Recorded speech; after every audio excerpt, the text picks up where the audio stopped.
Goal അടിച്ചാ പറടാ. കാണില്ലേ? കാണാ.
ഹലോ, കേൾക്കാവോ?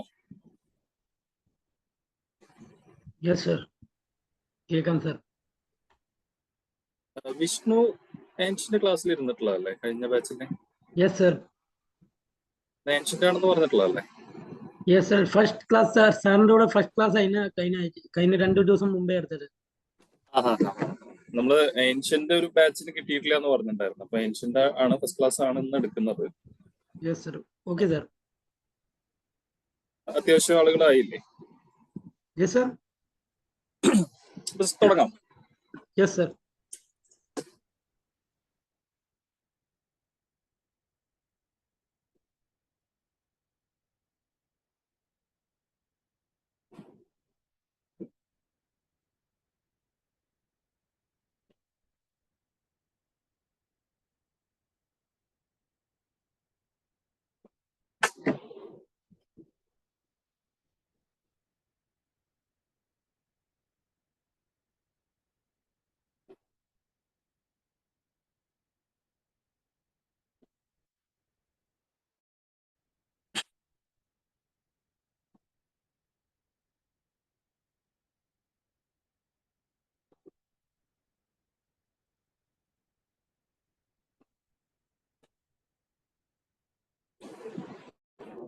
കാണാലോ അല്ലേ?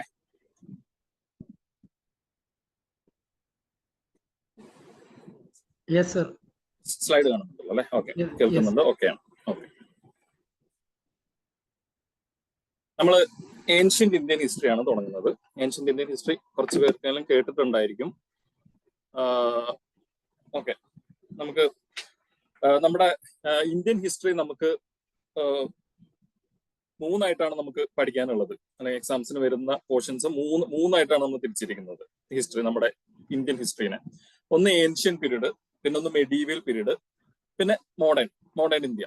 അങ്ങനെ 3ആയിട്ടാണ് നമുക്ക് ഒരു റഫലി നമ്മുടെ ഒരു എന്താ പറയാ 1947 വരെ നമുക്ക് ഒരു സ്വാതന്ത്ര്യം കിട്ടുന്ന വരെയുള്ള നമ്മുടെ ഹിസ്റ്ററിനെ തിരിച്ചിരിക്കുന്നത് മൂന്നായിട്ടാണ്. അതിലത്തെ ആദ്യത്തെ പാർട്ടാണ് ancient Indian history. Ancient Indian history. അപ്പൊ ഏൻഷ്യന്റ് ഇന്ത്യൻ ഹിസ്റ്ററി എന്ന് പറയുന്നത് ഏകദേശം മനുഷ്യനുണ്ടായ കാലം മുതലുള്ള ഹിസ്റ്ററിയാണ്. അല്ലെങ്കിൽ നമുക്ക് മനുഷ്യകുലത്തിന്റെ ഒരു സ്റ്റാർട്ടിങ് മുതലുള്ള കാര്യങ്ങളാണ് നമുക്കിവിടെ പറയാനുള്ളത്.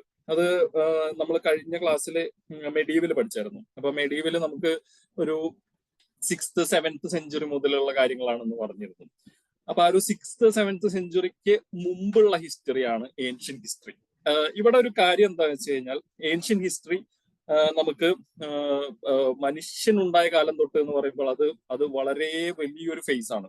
അതായത് അത് മനുഷ്യന്റെ ഹിസ്റ്ററി, ഹ്യൂമൻ പ്രീ ഹിസ്റ്ററി എന്ന് പറയും. അപ്പൊ അതൊരു ലോങ്ങസ്റ്റ് ഫേസ് ആണ് ഹിസ്റ്ററിയിൽ. അതായത് ഇവിടെ നമുക്കറിയാം 30 lakhs 30 ലക്ഷം, അതായത് 3 million ഇയേഴ്സിന് മുമ്പ് മുതൽ ഏകദേശം ഒരു 1000 BCE വരെയുള്ള ഒരു കാലഘട്ടത്തിലാണ് നമുക്ക് ഏൻഷ്യൻ ഇന്ത്യൻ ഹിസ്റ്ററിനെ നമുക്ക് ഉൾപ്പെടുത്താം. അപ്പൊ നമുക്കത് ലോങ്ങസ്റ്റ് ഫേസ് ആണെന്ന് ഞാൻ പറഞ്ഞു. അപ്പൊ ഒരു 30 ലക്ഷം വർഷം മുമ്പ് മുതൽ 1000 വർഷം എന്ന് പറയുമ്പോൾ ഏകദേശം ഒരു 30 ലക്ഷത്തോളം വർഷത്തെ ചരിത്രമാണ് നമ്മൾ പഠിക്കുന്നത്. അപ്പൊ അതിന്റെ ഒരു ആദ്യത്തെ ഫേസ് നമുക്ക് സ്റ്റോൺ ഏജ് എന്ന് പറയാം. സ്റ്റോൺ ഏജ് എന്ന് പറയാൻ എന്താ കാരണം? അന്നത്തെ കാലഘട്ടത്തിൽ മനുഷ്യൻ ഏറ്റവും കൂടുതൽ ഡിപ്പെൻഡ് ചെയ്ത, അതായത് വെപ്പൺസിനും ടൂൾസിനും വേണ്ടി ഏറ്റവും കൂടുതൽ ഡിപ്പെൻഡ് ചെയ്ത ഒരു സാധനം എന്ന് പറഞ്ഞു കഴിഞ്ഞാൽ കല്ലുകളായിരുന്നു.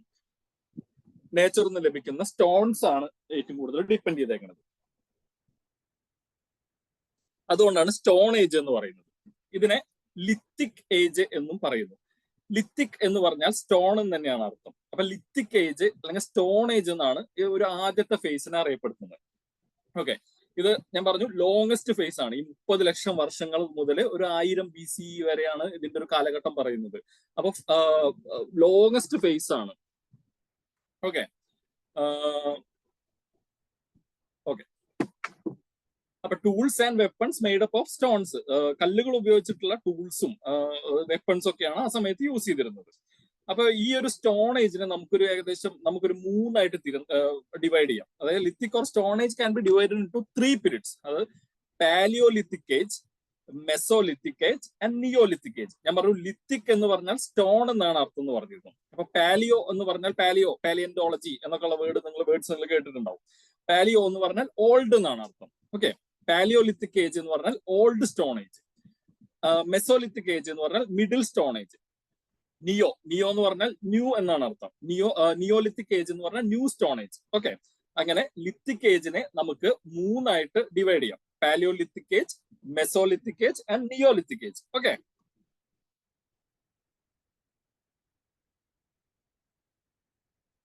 പ്രീഹിസ്റ്റോറിക് ഇന്ത്യ, പ്രീഹിസ്റ്റോറിക് ഏജിനെ നമുക്ക് പാലിയോലിത്തിക്, മെസോലിത്തിക് ആൻഡ് നിയോലിത്തിക് അങ്ങനെ മൂന്നായിട്ട് ഡിവൈഡ് ചെയ്യാന്ന് പറഞ്ഞു. അതാണ് അതിന്റെ ഡിവിഷൻ. ഓക്കെ, അല്ല നമുക്ക് ആദ്യം പാലിയോലിത്തിക് ഏജ് എന്താന്ന് നോക്കാം. ഞാൻ പറഞ്ഞു പാലിയോ എന്ന് പറഞ്ഞു കഴിഞ്ഞാൽ ഓൾഡ് എന്നാണ് അർത്ഥം. ലിത്തിക് എന്ന് പറഞ്ഞു കഴിഞ്ഞാൽ സ്റ്റോൺ എന്നാണ് അർത്ഥം. Palaeolithic age means old stone age. നമ്മൾ പറഞ്ഞു ഏൻഷ്യന്റ് ഇന്ത്യൻ ഹിസ്റ്ററി 3 million വർഷങ്ങൾക്ക് മുമ്പ്, അതായത് 30 ലക്ഷത്തോളം വർഷങ്ങൾക്ക് മുമ്പ് മുതൽ ഏകദേശം ഒരു 10,000 BCE ആണ് കേട്ടോ, 1000 അല്ല. ഓക്കെ, 10,000 BCE വരെയുള്ള ടൈം ഫ്രെയിം ആണ് ഇതിൽ കിടക്കുന്നത്. അല്ല, 10,000 അല്ല, 1000 തന്നെ വരിക. ഞാൻ എഡിറ്റ് ചെയ്തിട്ട് ശരിയാക്കാം. ഓക്കെ, അപ്പോ നമ്മുടെ father of pre historic archaeology in India, ഇന്ത്യയിലെ പ്രീ ഹിസ്റ്റോറിക്. എന്താണ് പ്രീ ഹിസ്റ്റോറിക് എന്ന് പറഞ്ഞു കഴിഞ്ഞാൽ? നമുക്ക് ഹിസ്റ്റോറിക് എന്ന് പറയാം, പ്രീ ഹിസ്റ്റോറിക് എന്ന് പറയാം. ഈ ഹിസ്റ്റോറിക് എന്ന് പറഞ്ഞു കഴിഞ്ഞാൽ, അതായത് ഹിസ്റ്റോറിക് ഏജ് എന്ന് പറഞ്ഞു കഴിഞ്ഞാൽ മനുഷ്യൻ ഇന്നു മുതൽ ആ ഹിസ്റ്ററി എഴുതി വെക്കാൻ തുടങ്ങിയിട്ടുണ്ടോ, അതാണ് ഹിസ്റ്റോറിക് ഏജ് എന്ന് പറയുന്നത്. അപ്പൊ മനുഷ്യൻ അപ്പൊ അതിനൊരു സ്ക്രിപ്റ്റ് വേണം, ഒരു ഭാഷ തന്നെ എഴുതുന്ന രീതിയിലുള്ള ഒരു സ്ക്രിപ്റ്റ് ഒക്കെ ഫോം ചെയ്തതിനു ശേഷമാണ് ഒരു ഹിസ്റ്റോറിക് ഏജ് വരുന്നത്. അപ്പൊ അതിന് മുമ്പുള്ള ഏജ് ആണ് പ്രീ ഹിസ്റ്റോറിക് ഏജ്. അപ്പൊ പ്രീ ഹിസ്റ്റോറിക് ഏജിന്റെ ഇന്ത്യയിലെ father of pre historic archaeology in India എന്നറിയപ്പെടുന്ന RB ഫൂട്ട് എന്ന് പറഞ്ഞിട്ടുള്ള ഒരാളാണ്. Okay, RB foot. പാലിയോലിത്തിക് ഏജിൽ ഈ ഓൾഡ് സ്റ്റോൺ ഏജിന്റെ ഒരു പ്രത്യേകത എന്ന് പറഞ്ഞാൽ അവര് ഭക്ഷണത്തിന് വേണ്ടി അവര് ഹണ്ടിങ് ആണ് യൂസ് ചെയ്തിരുന്നത്. Hunting and gathering. ഹണ്ടിങ് എന്ന് പറഞ്ഞാൽ എന്താണ്? അവര് ഹണ്ട് ചെയ്തിട്ടാണ്, മൃഗങ്ങളൊക്കെ ഹണ്ട് ചെയ്തിട്ടാണ് അവര് ഭക്ഷണത്തിന് വേണ്ടി അവര് ഉപയോഗിച്ചിരുന്നത്. പിന്നെ നേച്ചർ ഗിവൻ തിങ്സ്, അതായത് പ്രകൃതിയിൽ നിന്ന് ലഭിക്കുന്ന ഫ്രൂട്ട്സും പിന്നെ വേരുകൾ, റൂട്ട്, അങ്ങനത്തെ പിന്നെ ഇലവർഗ്ഗങ്ങളൊക്കെയാണ് അവർ കഴിച്ചിരുന്നത്. ഹണ്ടിങ് ആൻഡ് ഗാദറിങ് എന്ന് പറഞ്ഞു കഴിഞ്ഞാൽ ഗ്യാദർ ചെയ്യും. ആരെങ്കിലും പറഞ്ഞായിരുന്നു എന്തെങ്കിലും? Okay. Hunting and gathering, hunting and nature given things ആണ് ഇവര് ഭക്ഷണത്തിന് വേണ്ടിയിട്ട് യൂസ് ചെയ്തിരുന്നത്. Meat, fruits, roots, okay okay. അപ്പൊ ഇവര് റോ മീറ്റ് ആണ് ഇവര് യൂസ് ചെയ്തിരുന്നത്. അതായത് പച്ചക്കാണ് അവര് മാംസം കഴിച്ചിരുന്നത്. പിന്നീട് ഒരു ഏകദേശം 2 മില്യൺ to 1 മില്യൺ ഈ ഒരു ടൈം ഫ്രെയിമിലാണ് ഫയർ കണ്ടുപിടിക്കുന്നത്. ഓക്കെ, അതുവരെ മനുഷ്യൻ റോ മീറ്റ് ആണ് യൂസ് ചെയ്തിരുന്നത്. ഇവിടുത്തെ ഒരു പ്രധാനപ്പെട്ട പോയിന്റ് ആണ് ആബ്സെൻസ് ഓഫ് ക്രോപ്പ് കൾട്ടിവേഷൻ. ഒരു അഗ്രികൾച്ചറോ അല്ലെങ്കിൽ ഒരു കൾട്ടിവേഷൻ എന്ന് പറഞ്ഞ സംഭവം ഈ സമയത്തില്ല. മനുഷ്യൻ അലഞ്ഞു തിരിഞ്ഞു നടക്കുന്നു, എന്ത് കിട്ടുന്നു അത് കഴിക്കുന്നു, എന്തിനെ ഹണ്ട് ചെയ്യുന്നു അതിനെ കഴിക്കുന്നു. അങ്ങനെ മനുഷ്യനൊരു ഹണ്ടർ ഗാദറേഴ്സ് എന്ന് പറഞ്ഞിട്ടൊരു ഏജ് ആണിത്. അപ്പോ മനുഷ്യനൊരു ഒരു ഒരു സ്ഥലത്ത് സെറ്റിൽ ആയിട്ടില്ല. അപ്പൊ ആബ്സെൻസ് ഓഫ് ക്രോപ്പ് കൾട്ടിവേഷൻ, ഒരു ക്രോപ്പ് കൾട്ടിവേഷൻ എന്ന് പറഞ്ഞിട്ടുള്ള ഒരു സംഗതി ഇവിടെ വരുന്നില്ല. പിന്നെ ആനിമൽ ഹസ്ബൻഡറി, മൃഗങ്ങളെ ഒന്നും മെരുക്കി തുടങ്ങിയിട്ടില്ല.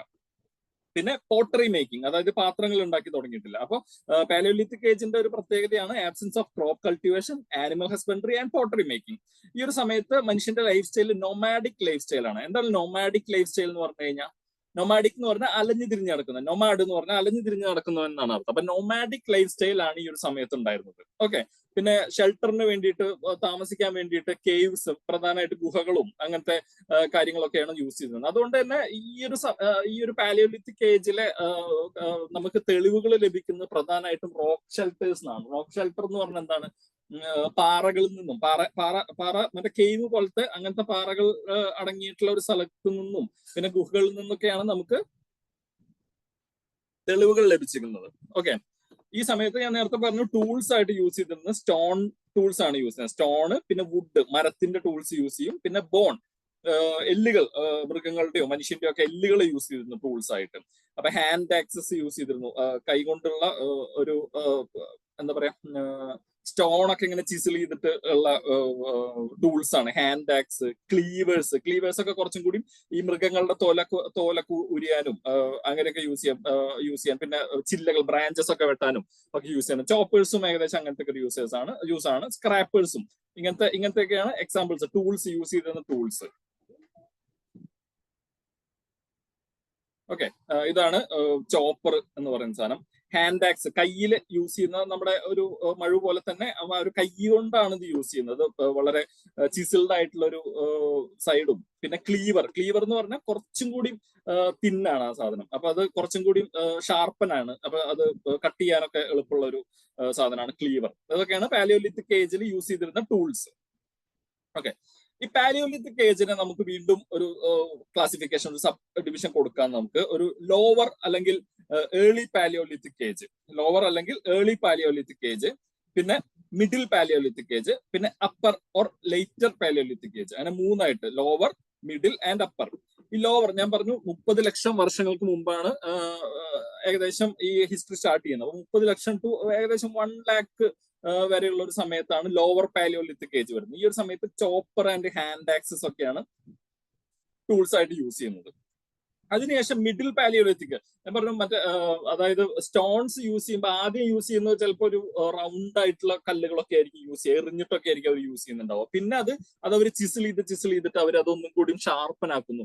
അപ്പൊ അങ്ങനെ ഓരോ കാലഘട്ടം വരുമ്പോൾ ആ ഷാർപ്നെസ് കൂടുന്നത് കാണാം നമുക്ക്. അപ്പൊ ഈ ലോവർ പാലിയോലിത്തിക് ഏജിൽ ചോപ്പറും ഹാൻഡ് ആക്സസും യൂസ് ചെയ്തപ്പോൾ മിഡിൽ പാലിയോലിത്തിക് ഏകദേശം 1 ലക്ഷം വർഷം ടു 40,000 BCE വരെയുള്ള ഒരു കാലഘട്ടത്തിൽ ഇവര് മെയ്ഡ് ഓഫ് ഫ്ലേക്ക് എന്ന് പറഞ്ഞു കഴിഞ്ഞാൽ വളരെ ചിസിൽഡ് ആയിട്ടുള്ള അല്ലെങ്കിൽ ഭയങ്കര മൂർച്ചയുള്ള കല്ലുകളൊക്കെയാണ് ഫ്ലേക്ക് എന്ന് പറയുന്നത്. അപ്പോ ഭയങ്കര തിന്നായിട്ട് തടി കുറഞ്ഞിട്ടുള്ള അങ്ങനത്തെ ഫ്ലേക്കുകൾ. ഓക്കെ. അപ്പൊ ഇംപ്ലിമെന്റ്സ് കുറച്ചും കൂടി തിന്നായി ഇവർ യൂസ് ചെയ്ത ടൂൾസ്. പിന്നീട് വരുന്നതാണ് upper or later Palaeolithic age. അത് പാലിയോലിത്തിക് ഏജിന്റെ ഏറ്റവും അവസാനത്തെ സ്റ്റേജ് 40,000 to 10,000 BCE വരെയുള്ള കാലഘട്ടം. അപ്പോ ഇതില് implements made of flake and blade എന്ന് പറഞ്ഞാൽ പിന്നെ ഈ ഫ്ലേക്കിനെക്കാട്ടും തടി കുറഞ്ഞു, ബ്ലേഡ് എന്ന് പറഞ്ഞിട്ടൊരു കാറ്റഗറിയിലേക്ക് എത്തിയപ്പോൾ. ഇങ്ങനെയാണ് ആ ഒരു ഇംപ്ലിമെന്റ്സ് ടൂൾസ് ഒക്കെ വരുന്നത്. ഞാൻ നേരത്തെ ഒരു കാര്യം പറഞ്ഞത്, അതായത് 10,000 അല്ല എന്ന് പറഞ്ഞില്ലേ, അത് മൊത്തം ഏൻഷ്യന്റ് ഇന്ത്യൻ ഹിസ്റ്ററിയുടെ ആണ് 30 ലക്ഷം മുതൽ 1000 വരെ വരുന്നത്. പാലിയോലിത്തിക് ഏജിന്റെ ആണ് 10,000 വരെ വരുന്നത്. നേരത്തെ ഇത് കറക്റ്റ് തന്നെയായിരുന്നു കേട്ടോ. ഇവിടെ പറഞ്ഞ കാര്യം പാലിയോലിത്തിക് ഏജിന്റെയാണ് 10,000 BCE വരെ വരുന്നത്. മൊത്തം ഏൻഷ്യന്റ് ഇന്ത്യൻ ഹിസ്റ്ററി 1000 BCE വരെയൊക്കെയാണ് വരുന്നത്. ഓക്കെ, അപ്പൊ ഏർലി പാലിയോലിത്തിക് ഏജ് എന്താന്ന് നമുക്ക് നോക്കാം. ഏർലി പാലിയോലിത്തിക് ഏജ് ഈ ഒരു സമയത്ത് ഐസ് ഏജിന്റെ ഒരു സമയമാണ് ഏകദേശം. ഐസ് ഏജ് എന്താണ്? ഭൂമിയിൽ ആ ഒരു സമയത്ത് കൂടുതലും ഐസ് ഷീറ്റുകൾ ഉണ്ടായിരുന്നു. അതായത് ഇന്ന് നമ്മൾ അന്റാർട്ടിക്ക ഒക്കെ കാണുന്ന പോലെ ഭൂമി ഒരുവിധം ഏരിയാസ് ഒക്കെ ഐസ് കൊണ്ട് നിറഞ്ഞിരിക്കുന്നത്. പിന്നീട് ക്ലൈമറ്റ് ചേഞ്ചിന്റെ ഒക്കെ ഭാഗമായിട്ട് ഐസ് ഉരുകി പോയിട്ടാണ് നമുക്ക് ഇന്ന് കാണുന്ന ഈ എന്താ പറയാ നമ്മുടെ ഈ മണ്ണും ഇതൊക്കെ കാണാൻ തുടങ്ങിയത്. അപ്പൊ ഈ ഒരു ഐസ് ഏജിന്റെ സമയമാണ് ഏർലി പാലിയോലിത്തിക് ഏജ്. ഈ ഒരു സമയത്ത് നമ്മൾ നേരത്തെ കണ്ടു ഹാൻഡ് ആക്സസ് ഒക്കെയാണ് യൂസ് ചെയ്യുന്നത്, ക്ലീവേഴ്സ് ഒക്കെയാണ് യൂസ് ചെയ്യുന്നത്. Okay, early palaeolithic site valley of river Soan. Soan എന്ന് പറയുന്നത് ഇന്നത്തെ പഞ്ചാബിലെ പാകിസ്ഥാനിലെ പഞ്ചാബ് പ്രവിശ്യയിലുള്ള ഒരു റിവർ ആണ്, റിവർ വാലി ഓഫ് സോവാൻ. ഇവിടുന്നാണ് നമുക്ക് പാലിയോലിത്തിക് ഏജിന്റെ തെളിവുകൾ ലഭിച്ചിരിക്കുന്നത്. അതുപോലെ ഇന്ത്യയിൽ നോക്കണമെങ്കിൽ ബാലാൻ വാലി മിർസാപൂർ എവിടെയാണ്? ഉത്തർപ്രദേശിലാണ്. ബാലാൻ വാലി മിർസാപൂർ ഉത്തർപ്രദേശിലാണ് ഏർലി പാലിയോലിത്തിക്കിന്റെ നമുക്ക് സൈറ്റ്സ് ആയിട്ട് വരുന്നത്. പിന്നീട് വരുന്നതാണ് middle Palaeolithic age. Middle palaeolithic ഏജില് യൂസസ് ഓഫ് ഫ്ലേക്സ്. നമ്മൾ നേരത്തെ പറഞ്ഞു ഫ്ലേക്സ് യൂസ് ചെയ്യുന്നത്. ഫ്ലേക്സ് എന്ന് പറഞ്ഞാൽ കുറച്ചും കൂടി തിന്നായിട്ടുള്ള സ്റ്റോൺസ് ആണ്. അപ്പോൾ ഇത് നമുക്ക് വരുന്നത് found near river Narmada. Narmada എവിടെയാണ്? നർമ്മദ റിവർ എവിടെയാണ്? ഒന്ന് കമന്റ് ചെയ്യാവോ? ഇന്ത്യയിലെ നർമ്മദ റിവർ എവിടെയാണ് വരുന്നത്? മധ്യപ്രദേശ് ആ ഒരു ഏരിയയിലൊക്കെയാണ് നർമ്മദ റിവർ വരുന്നത്. പിന്നെ south of river Tungabhadra river. Tungabhadra river എവിടെയാണ്? ആന്ധ്രാപ്രദേശ്, കർണാടക ആ ഒരു ഏരിയയിൽ വരുന്ന റിവറാണ് Tungabhadra river. Okay, middle palaeolithic sites ഇന്ത്യയിൽ നർമ്മദയുടെയും തുംഗഭദ്ര റിവറിന്റെയും തീരത്താണ് വരുന്നത്. പിന്നീട് വരുന്ന upper palaeolithic age. Upper palaeolithic ഏജിൽ last phase of ice age ആണ്. അതായത് ഐസ് ഒക്കെ ഏകദേശം മെൽറ്റായി തുടങ്ങി, മെൽറ്റായി അവസാനിച്ചു തുടങ്ങി. ഓക്കെ, അപ്പൊ നമ്മൾ early Palaeolithic age ice age ആണ്, covers great part of ice age എന്ന് പറഞ്ഞു. അപ്പൊ അപ്പർ പാലിയോലിത്തിക് ഏജിലേക്ക് വരുമ്പോഴേക്കും ഈ ഒരു ഐസ് ഷീറ്റ് ഒക്കെ അത്യാവശ്യം മെൽറ്റായി തുടങ്ങി. മെൽറ്റായി നമ്മുടെ ഒരു ട്രോപ്പിക്കൽ ഏരിയയിലൊക്കെ അത്യാവശ്യം എല്ലാം മെൽറ്റായി പോയിട്ടുണ്ട്. ഈ ഒരു സമയത്ത് യൂസ് ഓഫ് ബ്ലേഡ്സ്, അതായത് ഈ ഫ്ലേക്സ് എന്ന് പറയുന്ന സാധനത്തിൽ നിന്ന് ബ്ലേഡ്സിലേക്ക് എത്തുമ്പോൾ ആ ഒരു ടൂള് കുറച്ചും കൂടി തിന്നായിട്ട് ഷാർപ്പൻ ആവുകയാണ് ചെയ്യുന്നത്. ഓക്കെ, ഈ ഒരു ബിംബേഡ്ക വളരെ ഇമ്പോർട്ടന്റ് ആണ്. കുറെ എക്സാംസിന് ചോദിച്ചിട്ടുള്ള ചോദ്യമാണ് ബിംബേഡ്ക എവിടെയാണ്? മധ്യപ്രദേശിലാണ്. ബിംബേഡ്ക എന്നാണ് നമുക്ക് പാലിയോലിത്തിക് സൈറ്റ്സിന്റെ എന്താ പറയാ എവിഡൻസ് നമുക്ക് ലഭിക്കുന്നത്. ഓക്കെ, ബിംബേഡ്ക മധ്യപ്രദേശ്, അവിടെ ഒരുപാട് കേവ് പെയിന്റിംഗ് ഒക്കെ ഉണ്ട്. ഓക്കെ, ഈ ഒരു ഏജിലാണ്, ഈ ഒരു അപ്പർ പാലിയോലിത്തിക് ഏജിലാണ് മോഡേൺ ഹ്യൂമൻ ബീങ്സ്, അതായത് ഹോമോസാപ്പിയൻസ്, ഇന്ന് കാണുന്ന മോഡേൺ ഹ്യൂമൻ ബീങ്സ് വരുന്നത്. ഓക്കെ, ഇതിനു മുമ്പുള്ളത് ഹോമോസാപ്പിയൻസ് അല്ല, ഹോമോ എന്നുള്ള ജീനസിൽ വരുന്ന ഹോമോ ഇറക്ടസും അങ്ങനത്തെ ഒക്കെയുള്ള ഹ്യൂമൻ ബീങ്സ് അല്ല, മനുഷ്യനായിട്ട് വരുന്ന ആ ഒരു ഹോമോ ജീനസിൽ വരുന്ന ഇവരാണ് വരുന്നത്. അതിൽ തന്നെ മോഡേൺ മാൻ എന്നറിയപ്പെടുന്ന ഹോമോസാപ്പിയൻസ് വരുന്നത് അപ്പർ പാലിയോലിത്തിക് ഏജിലാണ്. ഓക്കെ, മനസ്സിലാവുന്നുണ്ടല്ലോ അല്ലെ? ഒന്ന് റെസ്പോണ്ട് ചെയ്യണേ. ഇതൊക്കെയാണ് പാലിയോലിത്തിക് ടൂൾസ്. ഓക്കെ, ലോവർ പാലിയോലിത്തിക്കിൽ ഞാൻ പറഞ്ഞു ചോപ്പർ എന്ന് പറഞ്ഞിട്ടുള്ള ഒരു ആയുധം ടൂള് യൂസ് ചെയ്തിരുന്നു. ചോപ്പർ ഒരു പെബിൾ ആണ്, അതായത് ഒരു സ്റ്റോൺ ആണ്. അത് അധികം അത്ര ഷാർപ്പ് ആയിട്ടുള്ള ഒരു കാര്യമൊന്നുമല്ല. ഓക്കെ, ഡിഗിങ്ങിനും സ്കിന്നിങ്ങിനൊക്കെ യൂസ് ചെയ്യുന്നതാണ്. മിഡിൽ പാലിയോലിത്തിക്കിലേക്ക് വരുമ്പോൾ കുറച്ചും കൂടി ഷാർപ്പായിട്ട് ആവുന്നുണ്ട്. കണ്ടോ, ഷാർപ്പായിട്ടുള്ള എന്താ പറയാ സ്റ്റോൺസ് ആണ് യൂസ് ചെയ്യുന്നത്. അപ്പർ പാലിയോലിത്തിക്ക് വരുമ്പോൾ ഇവർ ബ്ലേഡ്, നമ്മൾ പറഞ്ഞു ബ്ലേഡ് എന്ന് പറഞ്ഞ സാധനം, ബ്ലേഡ് എന്ന് പറഞ്ഞാൽ ഭയങ്കര തിന്നായിട്ടുള്ള കല്ലുകൾ യൂസ് ചെയ്തിട്ടാണ്. അപ്പോൾ അവർക്ക് സ്പിയർ ഹെഡ്സ് ആയിട്ടൊക്കെ യൂസ് ചെയ്യുന്നുണ്ട്. അത് കുന്തമുനയൊക്കെ ആയിട്ട് യൂസ് ചെയ്യുന്നു. പിന്നെ അവർ ബോൺസ് യൂസ് ചെയ്തിരുന്നു. കണ്ടോ, ബോൺസ് യൂസ് ചെയ്യുന്നുണ്ടായിരുന്നു. പിന്നെ നീഡിൽ എന്ന് പറഞ്ഞ മറ്റേ ബോൺ, മറ്റേ എന്താ പറയാ എല്ലും കഷ്ണമൊക്കെ യൂസ് ചെയ്തിട്ട് നീഡിലായിട്ടൊക്കെ യൂസ് ചെയ്യുന്നുണ്ട്. ഇതൊക്കെയാണ് ടൂൾസ് ആയിട്ട് വരുന്നത്. ജസ്റ്റ് ഒന്ന് മനസ്സിലാക്കി പോയാൽ മതി. ഓക്കെ, അന്നത്തെ സോഷ്യൽ ഓർഗനൈസേഷൻ എങ്ങനെയായിരുന്നു? പാലിയോലിത്തിക് ഏജിൽ ഒരു ഇന്നത്തെ കാലത്ത് കാണുന്ന വില്ലേജസോ അല്ലെങ്കിൽ അങ്ങനത്തെ സോഷ്യൽ ഗ്രൂപ്പ്സ് ഒക്കെ ഉണ്ടായിരുന്നു. ഞാൻ പറഞ്ഞു, അവരൊരു നൊമാഡിക് ലൈഫ് സ്റ്റൈൽ ആയിരുന്നു. അവര് കറങ്ങി നടക്കുന്ന അങ്ങനത്തെ ഒരു ലൈഫ് സ്റ്റൈലാണ് യൂസ് ചെയ്തിരുന്നത്. ഒരു പെർമനന്റ് സെറ്റിൽമെന്റ് ഉണ്ടായിരുന്നില്ല. സോഷ്യൽ ഓർഗനൈസേഷൻ ഇവിടെ പാലോലിത്തിക് ഏജിൽ വരുമ്പോൾ ഒരു no concept of permanent settlement, ഒരു പെർമനന്റ് സെറ്റിൽമെന്റ് ഇല്ല അവർക്ക്. ഓക്കെ, അപ്പൊ സ്വാഭാവികമായിട്ടും സോഷ്യൽ ഹൈറാർക്കിയും വരുന്നില്ല. സോഷ്യൽ ഹൈറാർക്കി എന്ന് പറഞ്ഞാൽ ഒരു ഹെഡ് വരുന്നു, ആ ഹെഡിന് കീഴിൽ കുറച്ച് ആൾക്കാർ വരുന്നു, പിന്നെ കുറെ ആളുകൾ ഫാമിലീസ് വരുന്നു, അങ്ങനെ ഒരു ഹെഡ് ഓഫ് ദ ക്ലാൻ അല്ലെങ്കിൽ ഹെഡ് ഓഫ് ദ വില്ലേജ്, ഇങ്ങനത്തെ ഒരു കൺസെപ്റ്റ് ഒന്നും അന്നില്ല. അതായത് പെർമനന്റ് സെറ്റിൽമെന്റ് ഇല്ല. പക്ഷെ ചെറിയ ചെറിയ ഗ്രൂപ്പ്സ് ഉണ്ടായിരുന്നു. ഇവർ ഒരുമിച്ചായിരിക്കും യാത്ര ചെയ്യുന്നുണ്ടാവുക, സർവൈവലിന് വേണ്ടിയിട്ട് അവർക്ക് ഒരുമിച്ചായിരിക്കും അവർ താമസിക്കുന്നൊക്കെ ഉണ്ടാവുക. പക്ഷെ ഒരു സോഷ്യൽ ഹൈറാർക്കി ഒന്നും ആ സമയത്തില്ല. ഓക്കെ, ഇവിടെ ശ്രദ്ധിക്കേണ്ട ഒരു പോയിന്റ്, പാലോലിത്തിക് സൈറ്റ്സ് നമ്മുടെ ഇന്ത്യയിൽ ഒരുപാട് സ്ഥലത്തുണ്ട്. നമ്മൾ നേരത്തെ ഭിംബേട്ക മധ്യപ്രദേശ് പറഞ്ഞു, പിന്നെ തുംഗഭദ്ര റിവറിന്റെ സദേൺ പോർഷൻ എന്നൊക്കെ പറഞ്ഞു, കർണാടക റീജിയൻ എന്നൊക്കെ പറഞ്ഞു. അപ്പൊ ഒരുവിധ എല്ലാ റീജിയൻസിനും ഉണ്ട്. പക്ഷെ അലൂവിയൽ പ്ലെയിൻസിലില്ല. Alluvial plains of Indus and Ganga നദീതീരത്തും സിന്ധു നദീതീരത്തും നമുക്ക് ഈ പാലോലിത്തിക് സൈറ്റ്സ് കാണാൻ സാധിക്കുന്നില്ല. ഓക്കെ, എന്തുകൊണ്ടായിരിക്കും പാലോലിത്തിക് സൈറ്റ്സ് ആ ഒരു സ്ഥലത്ത് ഇല്ലാത്തത്? ആർക്കെങ്കിലും പറയാൻ പറ്റുമോ?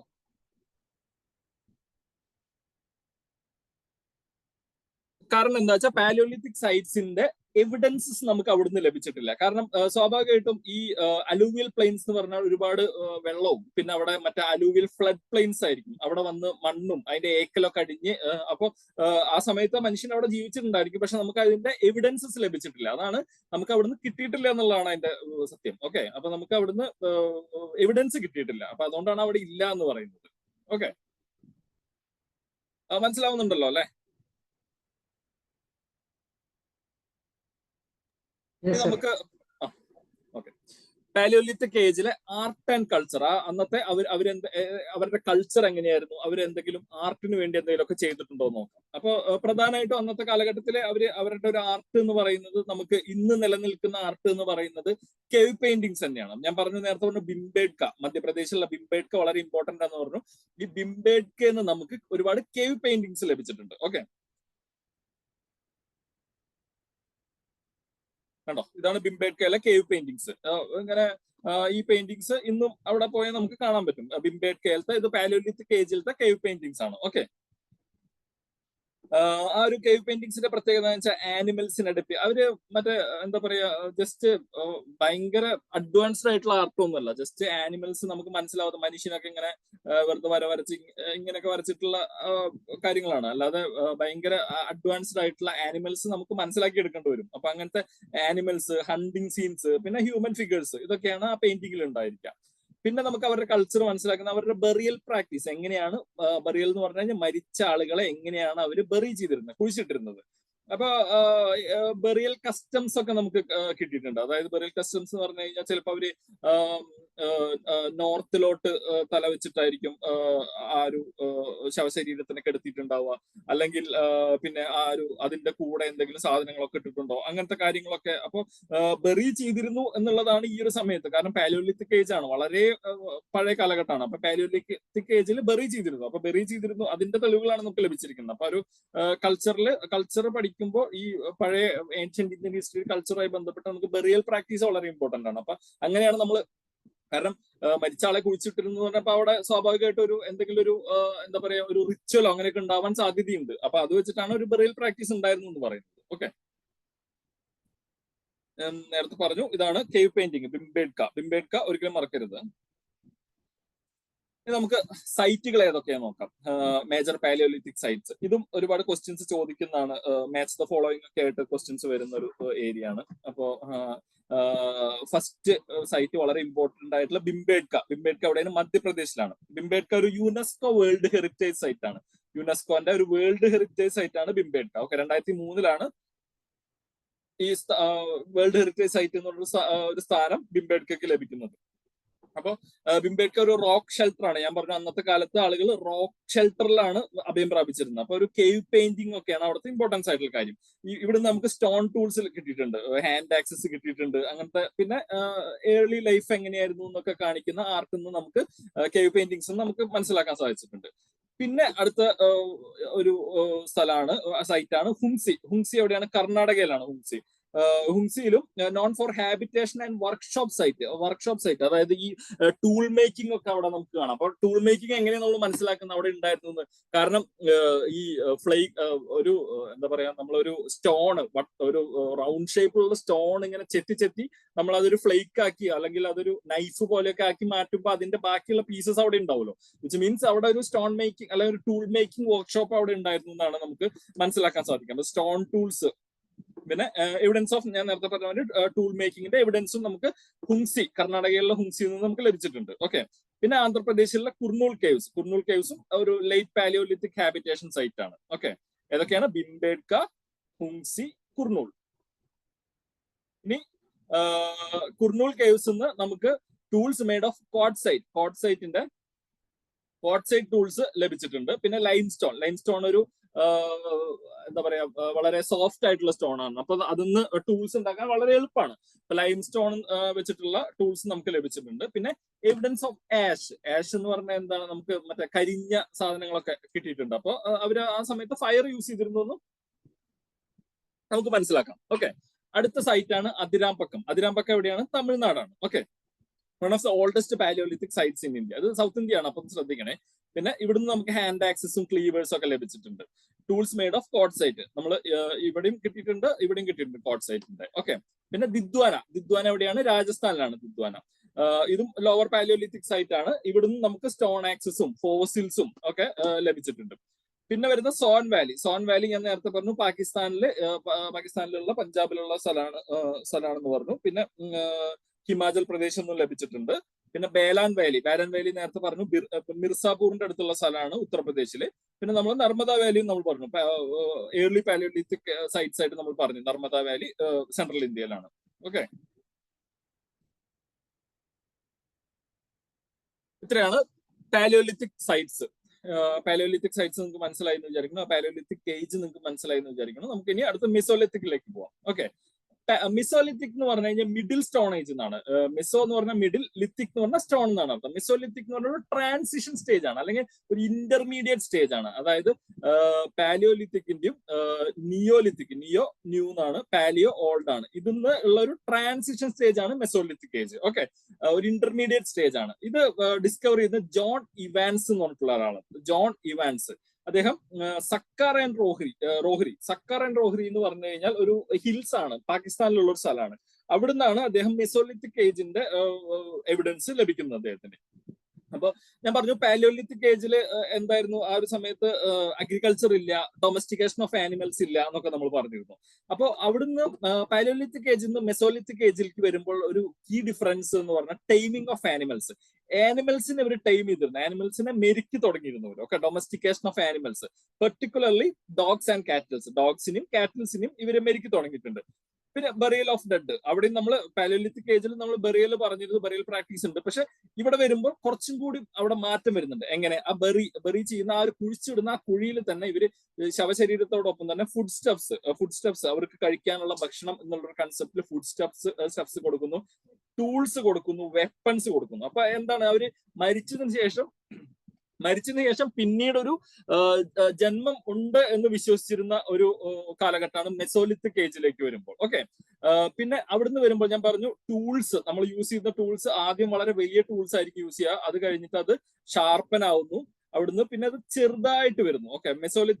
മെസോലിത്തിക്ക് വരിക്കുമ്പോൾ ടൂൾസ് വളരെ ചെറുതായിട്ടാണ് വരുന്നത്. അപ്പൊ ടൈനി ടൂൾസ് ആണ്. ടൈനി ടൂൾസിന് നമുക്ക് വേറെ പേര് പറയാം മൈക്രോലിത്സ്. ടൈനി, സ്മോൾ എന്ന് പറഞ്ഞാൽ മൈക്രോ, ലിത്ത് എന്ന് പറഞ്ഞാൽ സ്റ്റോൺ. അപ്പൊ മൈക്രോലിത്സ് ആണ് ഇവർ യൂസ് ചെയ്യുന്നത്. ഓക്കെ. അപ്പൊ ചെറിയ ടൂളിന്റെ പ്രത്യേകത എന്താണ്? അത് ചെറുതായിരിക്കും, അപ്പൊ യൂസ് ചെയ്യാൻ ഈസി ആയിരിക്കും. അതിന്റെ കൂടെ വളരെ ഷാർപ്പൻഡ് ആയിട്ടുള്ള എഡ്ജസ് ഉള്ള ടൂൾസ് ആണ്. ഓക്കെ. മെസോലിത്തിക്ക് വരുമ്പോൾ വളരെ ഇമ്പോർട്ടന്റ് ആയിട്ടുള്ള സാധനം ടൈമിംഗ് ഓഫ് ആനിമൽസിനെ ടൈം ചെയ്ത് തുടങ്ങി. പിന്നെ മൈക്രോലിത്സ്, ടൈനി ടൂൾസും വരുന്നുണ്ട്. ഓക്കെ. ഇതാണ് മൈക്രോലിത്സ്. ഓക്കെ. കണ്ടോ? വളരെ ചെറിയ ടൂൾസ് ആണ് വരുന്നത്. അതൊരു ഇവിടെ ഒരു സ്കെയിലൊക്കെ കൊടുത്തിട്ടുണ്ട്. അപ്പൊ 2 സെന്റിമീറ്റർ അല്ലെങ്കിൽ അങ്ങനെ വളരെ ചെറിയ രീതിയിലുള്ള ടൂൾസ് ആണ് ഇവര് സ്പിയർ ഹെഡിലൊക്കെ യൂസ് ചെയ്ത്, അങ്ങനെയൊക്കെ കുന്തമുനൊക്കെ ആയിട്ട് യൂസ് ചെയ്യുന്നതായിരിക്കും. അപ്പൊ വളരെ ചെറിയ ടൂൾസ് ആണ് യൂസ് ചെയ്യുന്നത്. ഓക്കെ. അപ്പൊ നമുക്ക് സൈറ്റ്സ് നോക്കാം.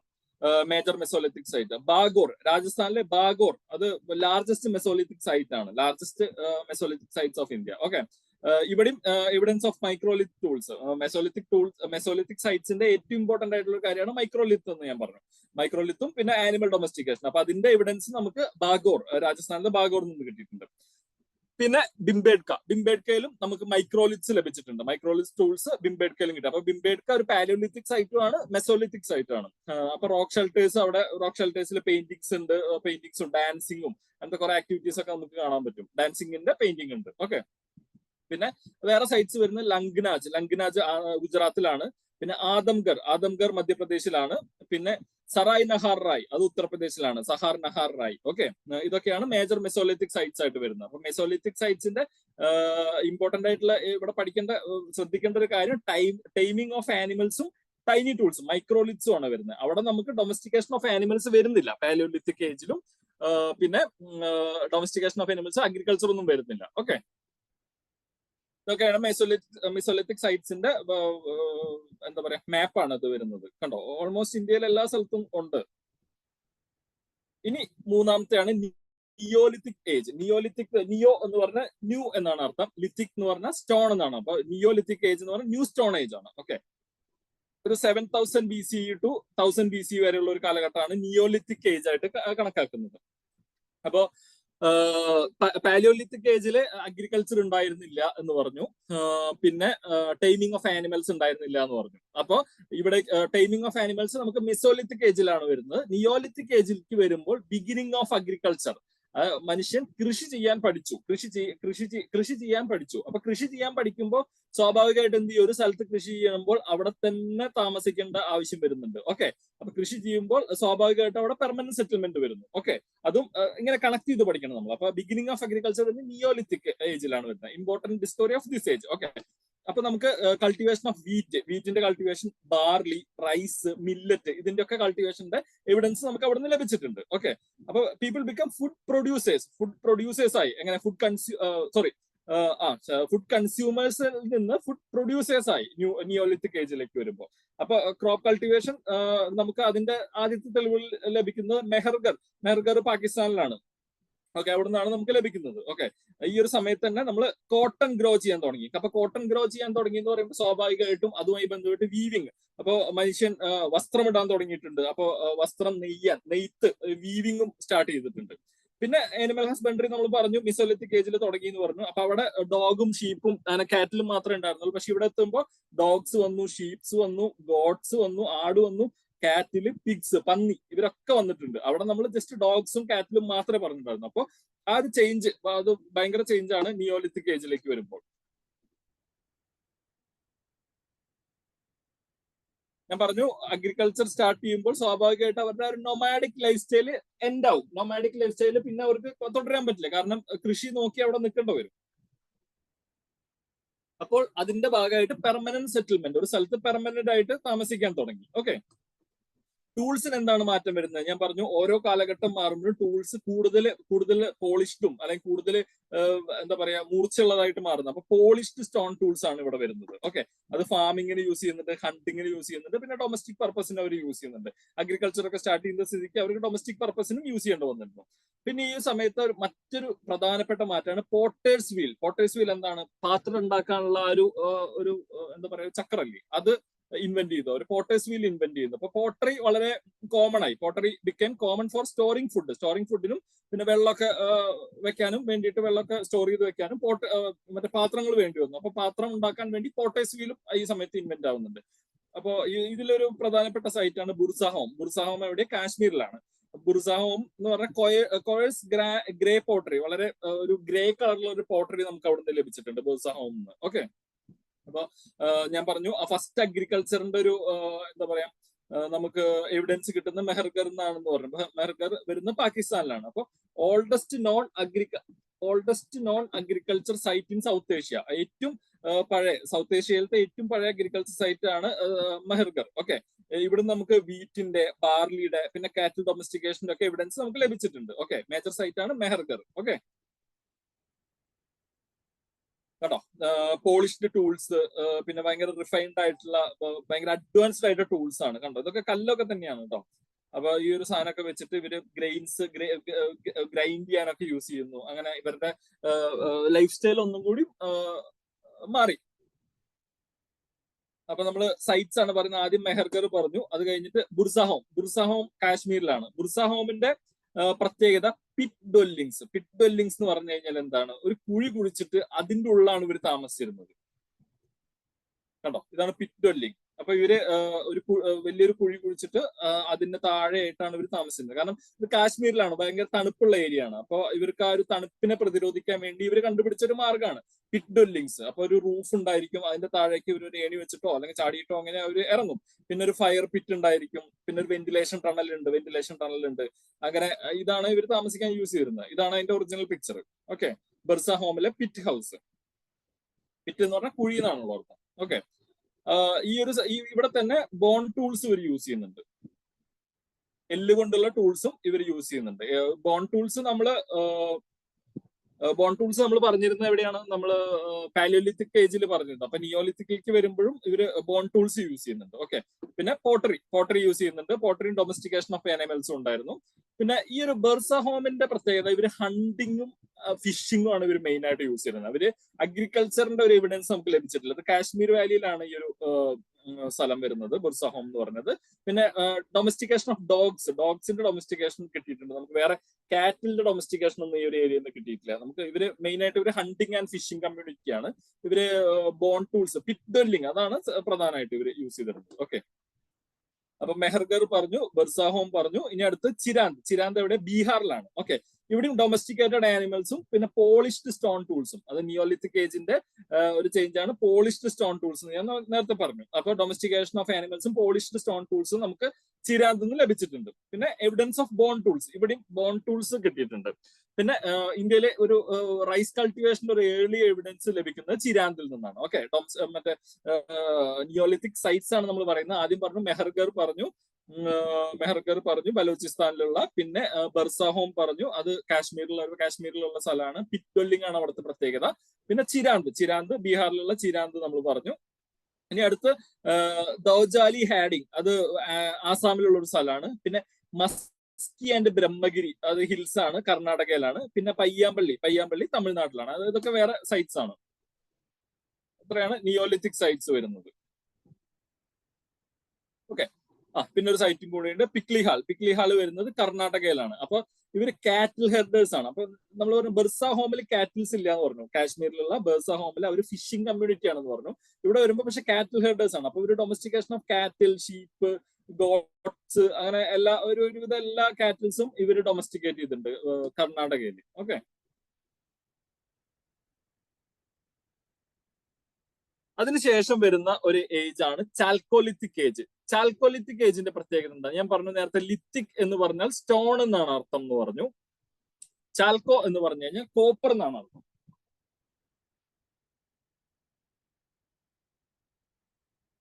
ഓക്കെ, ചാൽക്കോലിത്തിക് ഏജിന്റെ ഒരു ടൈം പീരീഡ് വരുന്ന 3500 BCE to 1000 BCE ആണ്. ഓക്കെ, ഇത് സ്റ്റോൺ ഏജിന്റെ കൂടെ തന്നെ പോകുന്ന ഒരു ഏജ് ആണ്. അതിന്റെ ഒരു സ്റ്റോൺ ഏജിന്റെ കൂടെ തന്നെ പോകുന്ന ഒരു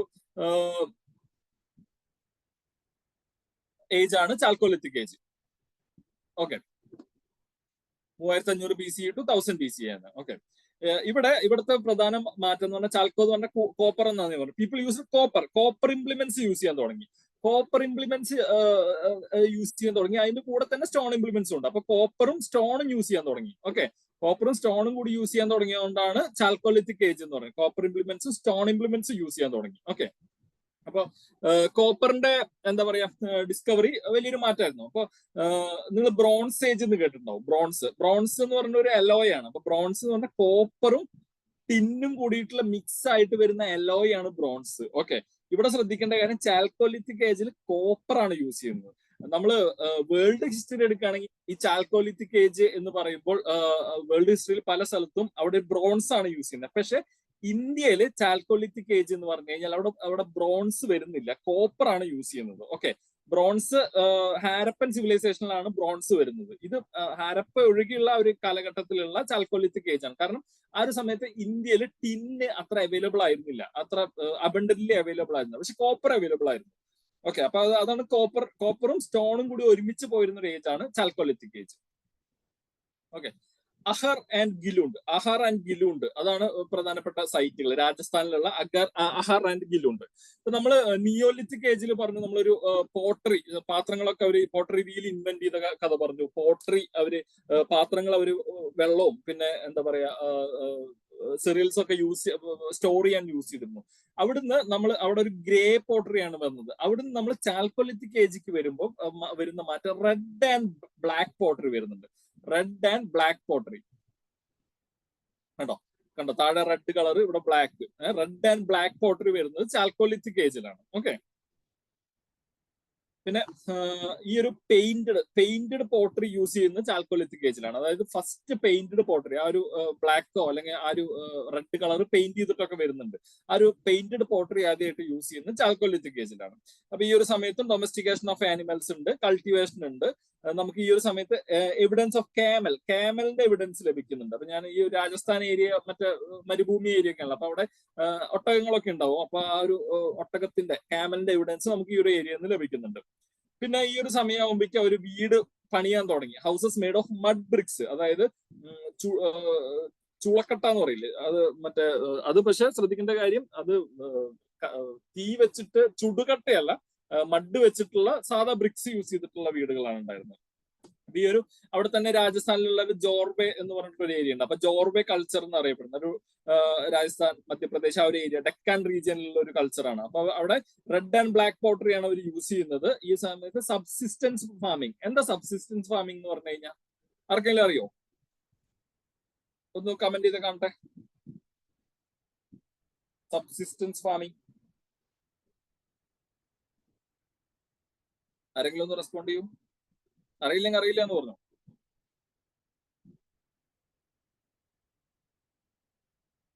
പേര് വിളിക്കണോ?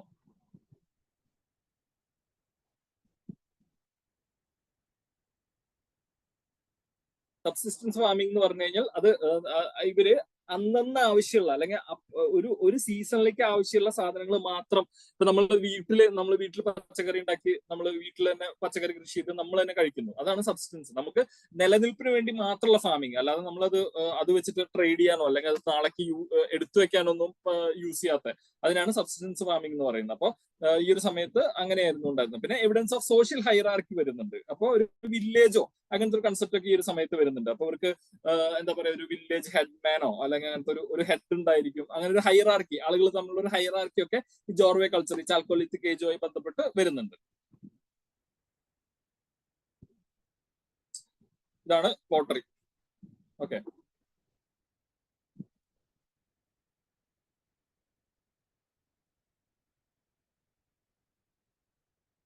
കാണാലോ അല്ലെ? റെസ്പോണ്ട് ചെയ്യാവോ? ഞാനത് പോസ് ചെയ്ത സ്ക്രീൻ കാണുന്നുണ്ടോ? ഹലോ. യെസ് സർ, കാണാൻ പറ്റുന്നുണ്ട് സാറേ, സ്ക്രീൻ കാണുന്നുണ്ട്. Okay.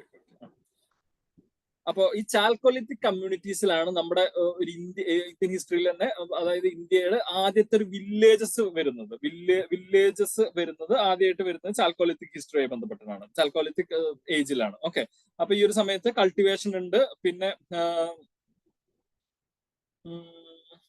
Far more cereals than is neolithic കമ്മ്യൂണിറ്റീസിനെക്കാട്ടും കൂടുതൽ സെറിയൽസ് ഒക്കെ ഇവർ കൾട്ടിവേറ്റ് ചെയ്തിട്ടുണ്ടായിരുന്നു. അപ്പോ ഇവരുടെ ഒരു ബറിയൽ പ്രാക്ടീസ് എങ്ങനെയായിരുന്നു? ഒരു ചാൽക്കൊലിത്തിക് സൈറ്റ്സ് ഒരുപാടുണ്ട്. അപ്പൊ ഒരു മഹാരാഷ്ട്ര അല്ലെങ്കിൽ നോർത്ത് ഇന്ത്യൻ ഏരിയയിൽ ഇവർ ബോഡി പ്ലേസ് ചെയ്തിരുന്നത് നോർത്ത് സൗത്ത് പൊസിഷനിലാണ്. അതായത് തല നോർത്തിലോട്ടും കാൽ സൗത്തിലോട്ടും വരുന്ന രീതിയിലാണ് ഒരു ബറി ചെയ്തിരുന്നത്. പക്ഷെ സൗത്ത് ഇന്ത്യയിലേക്ക് വരുമ്പോൾ അതൊരു ഈസ്റ്റ് വെസ്റ്റ് പൊസിഷനിലേക്കാണ്, തല ഈസ്റ്റിലോട്ടും കാല് വെസ്റ്റിലോട്ടും വരുന്ന രീതിയിൽ അങ്ങനെയാണ് ബറി ചെയ്തിരുന്നത്. ഞാൻ പറഞ്ഞിരുന്നു ഈ ആൻഷ്യന്റ് ഇന്ത്യൻ ഹിസ്റ്ററിയിൽ അല്ലെങ്കിൽ പ്രത്യേകിച്ച് ലിത്തിക് സ്റ്റേജിൽ, സ്റ്റോൺ ഏജിലൊക്കെ നമുക്ക് ഈ ബറിയൽ പ്രാക്ടീസ് വളരെ ഇമ്പോർട്ടന്റ് ആണ്. ഓക്കെ. നമ്മൾ പാലിയോലിത്തിക് ഏജിൽ വരുമ്പോൾ ബറിയൽ പ്രാക്ടീസ് ഉണ്ടായിരുന്നു എന്ന് പറഞ്ഞു. മെസോലിത്തിക്കിലേക്ക് വരുമ്പോൾ അവർ അതിന്റെ കൂടെ കുറച്ച് ടൂൾസ് ഒക്കെ വെക്കാൻ തുടങ്ങി എന്ന് പറഞ്ഞു. പിന്നെ അവിടുന്ന് നിയോലിത്തിക് കഴിഞ്ഞ് ഇപ്പൊ ചാൽക്കൊലിത്തിലേക്ക് എത്തിയപ്പോൾ ഇവര് അതിന് ഒരു പർട്ടിക്കുലർ പാറ്റേൺ കാണാം. മഹാരാഷ്ട്ര നോർത്തേൺ ഇന്ത്യയിലെ നോർത്ത് സൗത്ത് പൊസിഷനിലാണ് ഇവർ ബോഡി വെച്ചിരുന്നത്. സൗത്ത് ഇന്ത്യയിലേക്ക് വരുമ്പോൾ അതൊരു ഈസ്റ്റ് വെസ്റ്റ് പൊസിഷനിലാണ് ബോഡി വെക്കുന്നത്. ഓക്കെ. അപ്പൊ ഞാൻ നേരത്തെ പറഞ്ഞു ബ്രോൺസ് ടൂൾസിനെ കുറിച്ച് പറഞ്ഞു. ബ്രോൺസ് എന്ന് പറഞ്ഞാൽ കോപ്പർ പ്ലസ് ടിൻ ആണ് ബ്രോൺസ്. അപ്പൊ നമുക്കിവിടെ ടിന്നിന്റെ അവൈലബിലിറ്റി വളരെ കുറവായിരുന്നുണ്ട് ബ്രോൺസ് ടൂൾസ് അധികം നമുക്ക് ലഭിച്ചിട്ടില്ല ഈ ചാൽക്കോളിത്തിക് സൈറ്റിൽ നിന്ന്. പക്ഷെ ശ്രദ്ധിക്കേണ്ട കാര്യം എന്താണെന്ന് വെച്ച് കഴിഞ്ഞാൽ നമ്മൾ ഇതിന്റെ ഒപ്പം തന്നെ ഉണ്ടായിരുന്ന സിവിലൈസേഷൻ ആണ് ഹാരപ്പൻ സിവിലൈസേഷൻ. ഈ ഹാരപ്പൻ സിവിലൈസേഷനിൽ ബ്രോൺസ് ഉണ്ട് കേട്ടോ. ഓക്കെ, നമ്മൾ ചാൽക്കോളിത്തിക് ഹാരപ്പൻ സിവിലൈസേഷൻ ഉള്ള സമയത്ത് തന്നെ ഉള്ള വേറെ സിവിലൈസേഷൻ ആണ് ഈ ചാൽക്കോലിത്തിക് സിവിലൈസേഷൻ. ഈ ചാൽക്കോലിത്തിക് സൈറ്റ്സിൽ നമുക്ക് ബോൺസ് കിട്ടിയിട്ടില്ല. ഓക്കെ, കോപ്പർ നമുക്ക് ലഭിച്ചിരുന്നത് K3 മൈൻസ്. K3 മൈൻസ് എന്ന് പറഞ്ഞാൽ രാജസ്ഥാനിലാണ്. നമ്മൾ ഇനി ഹാരപ്പൻ സിവിലൈസേഷൻ പഠിക്കുമ്പോഴും ഏൻഷ്യന്റ് ഇന്ത്യൻ ഹിസ്റ്ററിയിൽ നമ്മൾ ഒരുപാട് കേൾക്കുന്ന ഒരു സ്ഥലമാണ് K3 മൈൻസ് രാജസ്ഥാനിൽ. രാജസ്ഥാനിലാണ് ഒരു കോപ്പർ ലഭിച്ചിരുന്നത്. ഓക്കെ, ഇവർക്ക് റൈറ്റിംഗ് ഒന്നും എങ്ങനെയാണ് എഴുതിയിരുന്നത് അതിനെ കുറിച്ചിട്ടൊന്നും ഇവർക്ക് അറിയില്ല. Do not know the art of writing. Okay, ഇവർ ഹാരപ്പൻ സിവിലൈസേഷന്റെ അതേ കാലഘട്ടത്തിൽ ഉണ്ടായിരുന്ന ആളുകളാണ് ചാൽക്കോലിത്തിക് ഏജ് എന്ന് പറഞ്ഞു കഴിഞ്ഞാൽ. ഓക്കെ, കണ്ടംപററീസ് എന്ന് പറഞ്ഞു കഴിഞ്ഞാൽ അതേ കാലഘട്ടത്തിൽ ഉണ്ടായിരുന്ന ആൾക്കാരാണ്. ഇത്രയാണ് നമുക്ക് സ്റ്റോൺ ഏജ് പഠിക്കാനുള്ളത്. നിങ്ങൾക്ക് മനസ്സിലായോ? ഓക്കെ അല്ലേ? പുതിയ ആളുകളൊന്നും പറഞ്ഞേ.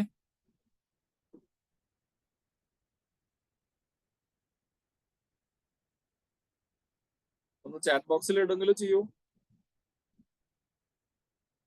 നിങ്ങൾക്ക് ഓക്കെ അല്ലേ? ഇത് മനസ്സിലാവുന്നില്ലേ?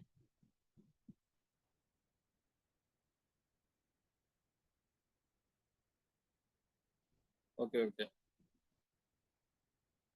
ഓക്കെ. ഇനി നമുക്ക് അടുത്ത ടോപ്പിക്കിലേക്ക് പോവാം. Indus valley civilisation. Indus valley civilisation എന്ന് പറഞ്ഞാൽ എന്താണ്?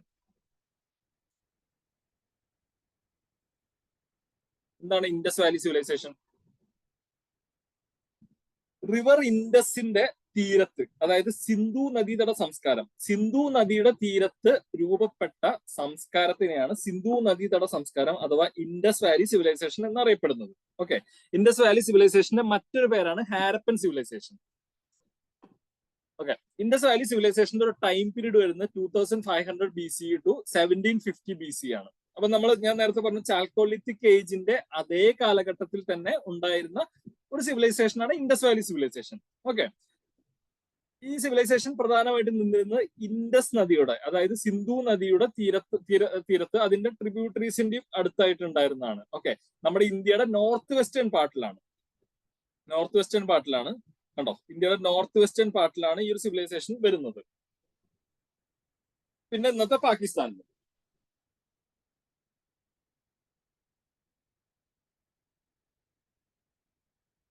ഓക്കെ,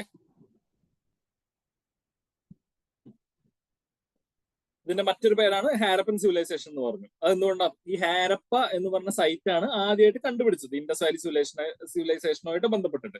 അതുകൊണ്ടാണ് ഇതിന് ഹാരപ്പൻ സിവിലൈസേഷൻ എന്ന് പറയുന്നത്. ഇത് കണ്ടുപിടിക്കാൻ കാരണം എങ്ങനെയാന്ന് വെച്ച് കഴിഞ്ഞാൽ ബ്രിട്ടീഷുകാരുള്ള സമയത്ത് ഇവര് പാകിസ്ഥാനിലൊരു എന്താ പറയാ ഒരു റെയിൽവേ ലൈൻ പണിയുന്നുണ്ട്. അപ്പൊ റെയിൽവേ ലൈൻ പണിയുമ്പോൾ അതിനുവേണ്ടി പ്രധാനമായിട്ട് ഇവരൊരു അവിടെ ഒരു ഏരിയ ഉണ്ടായിരുന്നു ഈ ഹാരപ്പയിൽ. ആ ഏരിയയിലുള്ള കുറെ ഇഷ്ടികകൾ അവർക്ക് ലഭിക്കുന്നു. അപ്പൊ ഈ ഇഷ്ടികകള് ഇഷ്ടികകൾ ഇങ്ങനെ കുഴിച്ചെടുത്ത് ആ ഇഷ്ടികകൾ യൂസ് ചെയ്തിട്ടാണ് ഇവർ ആ റെയിൽവേ ലൈൻ പണിയുന്നത്. അപ്പൊ അത് ആ ഒരു സമയത്ത് ആർക്കിയോളജിക്കൽ സർവേ ഓഫ് ഇന്ത്യയുടെ ഡയറക്ടർ ആയിട്ടുള്ള മറ്റേ ജോൺ മാർഷൽ എന്ന് പറഞ്ഞ ഒരാൾ അറിയുന്നു. അപ്പൊ അവിടുന്ന് കുഴിച്ചെടുത്ത് പുള്ളിക്ക് കുറച്ച് അവിടുന്ന് ഒരു സീൽസും ഒക്കെ ലഭിക്കുന്നുണ്ട്. അപ്പോഴാണ് അതിന് താഴെ ഒരു സിവിലൈസേഷൻ ഉണ്ടെന്ന് അറിയാനും അവർ അതിനെ കുറിച്ച് പഠിക്കാനും ശ്രമിച്ചിട്ട് അങ്ങനെ കണ്ടുപിടിക്കുന്ന ഒരു സിവിലൈസേഷനാണ് ഹാരപ്പൻ സിവിലൈസേഷൻ. അപ്പോൾ ഇൻഡസ് വാലിയുമായി ബന്ധപ്പെട്ട് ആദ്യം കണ്ടുപിടിക്കുന്ന സൈറ്റ് ഹാരപ്പയാണ്. അതുകൊണ്ടാണ് ഹാരപ്പൻ സിവിലൈസേഷൻ ഇത് അറിയപ്പെടുന്നത്. ഓക്കെ, ആ പേര് കൊടുത്തത് ജോൺ മാർഷൽ ആണ്. ജോൺ മാർഷൽ അന്നത്തെ ആർക്കിയോളജിക്കൽ സർവേ ഓഫ് ഇന്ത്യയുടെ ഡയറക്ടർ ജനറൽ ആയിരുന്നു. ഓക്കെ, ആർക്കിയോളജിക്കൽ സർവേ ഓഫ് ഇന്ത്യയുടെ ആദ്യത്തെ ഡയറക്ടർ ജനറൽ സർ അലക്സാണ്ടർ കണ്ണിങ്ങാം ആണ്. Sir Alexander കണ്ണിങ്ങാം. ഓക്കെ, ഈ ഒരു ഹാരപ്പൻ സിവിലൈസേഷന്റെ കണ്ടംപററി എന്ന് പറഞ്ഞാൽ ഒരേ കാലഘട്ടത്തിൽ ഉണ്ടായിരുന്ന സിവിലൈസേഷൻ ആയിട്ട് പറയാവുന്നതാണ് മെസപ്പൊട്ടോമിയൻ സിവിലൈസേഷനും ഈജിപ്ഷ്യൻ സിവിലൈസേഷനും. ഓക്കെ, ഈജിപ്ഷ്യൻ സിവിലൈസേഷനും മെസപ്പൊട്ടോമിയ ഇന്നത്തെ ഒരു ഇറാഖ് ആ ഒരു ഏരിയയിലുള്ള സിവിലൈസേഷൻ ആണ്. അത് ഭയങ്കര കൾച്ചറലി വളരെ ഇമ്പോർട്ടന്റ് ആയിട്ടുള്ള ഒരു ഏരിയ ആണ് മെസപ്പൊട്ടോമിയ. പിന്നെ ഈജിപ്ഷ്യൻ സിവിലൈസേഷൻ നമുക്കറിയാം. ഓക്കെ, അപ്പൊ ഞാൻ പറഞ്ഞു ഒരു വില്ലേജ് സെറ്റിൽമെന്റ് ആയിട്ട് വന്നത് ചാൽക്കോലിത്തിക് ഏജ് ആണെന്ന് പറഞ്ഞു. അപ്പൊ നമുക്കൊരു ഫസ്റ്റ് അർബൻ സെറ്റിൽമെന്റ്, ഒരു നഗര സംസ്കാരം എന്ന് നിങ്ങൾ കേട്ടിട്ടുണ്ടാവും. ഹാരപ്പൻ നഗര സംസ്കാരം എന്നൊക്കെ കേട്ടിട്ടുണ്ട്. അപ്പൊ ഒരു അർബൻ സെറ്റിൽമെന്റ് ആണ്, ഒരു എന്താ പറയാ ഒരു സിറ്റി ലൈഫാണ് അവിടെ ഉണ്ടായിരുന്നത്. അപ്പൊ ഒരു വില്ലേജ് ലൈഫ് അല്ല, ഒരു അർബൻ സെറ്റിൽമെന്റ് ആണ് നമ്മുടെ ഹാരപ്പൻ സിവിലൈസേഷൻ. ഓക്കെ, ഇന്ത്യയുടെ നോർത്ത് വെസ്റ്റേൺ ഏരിയയിലാണെന്ന് ഞാൻ പറഞ്ഞു. ഇതാണ് അതിന്റെ ഒരു മാപ്പ് വരുന്നത്.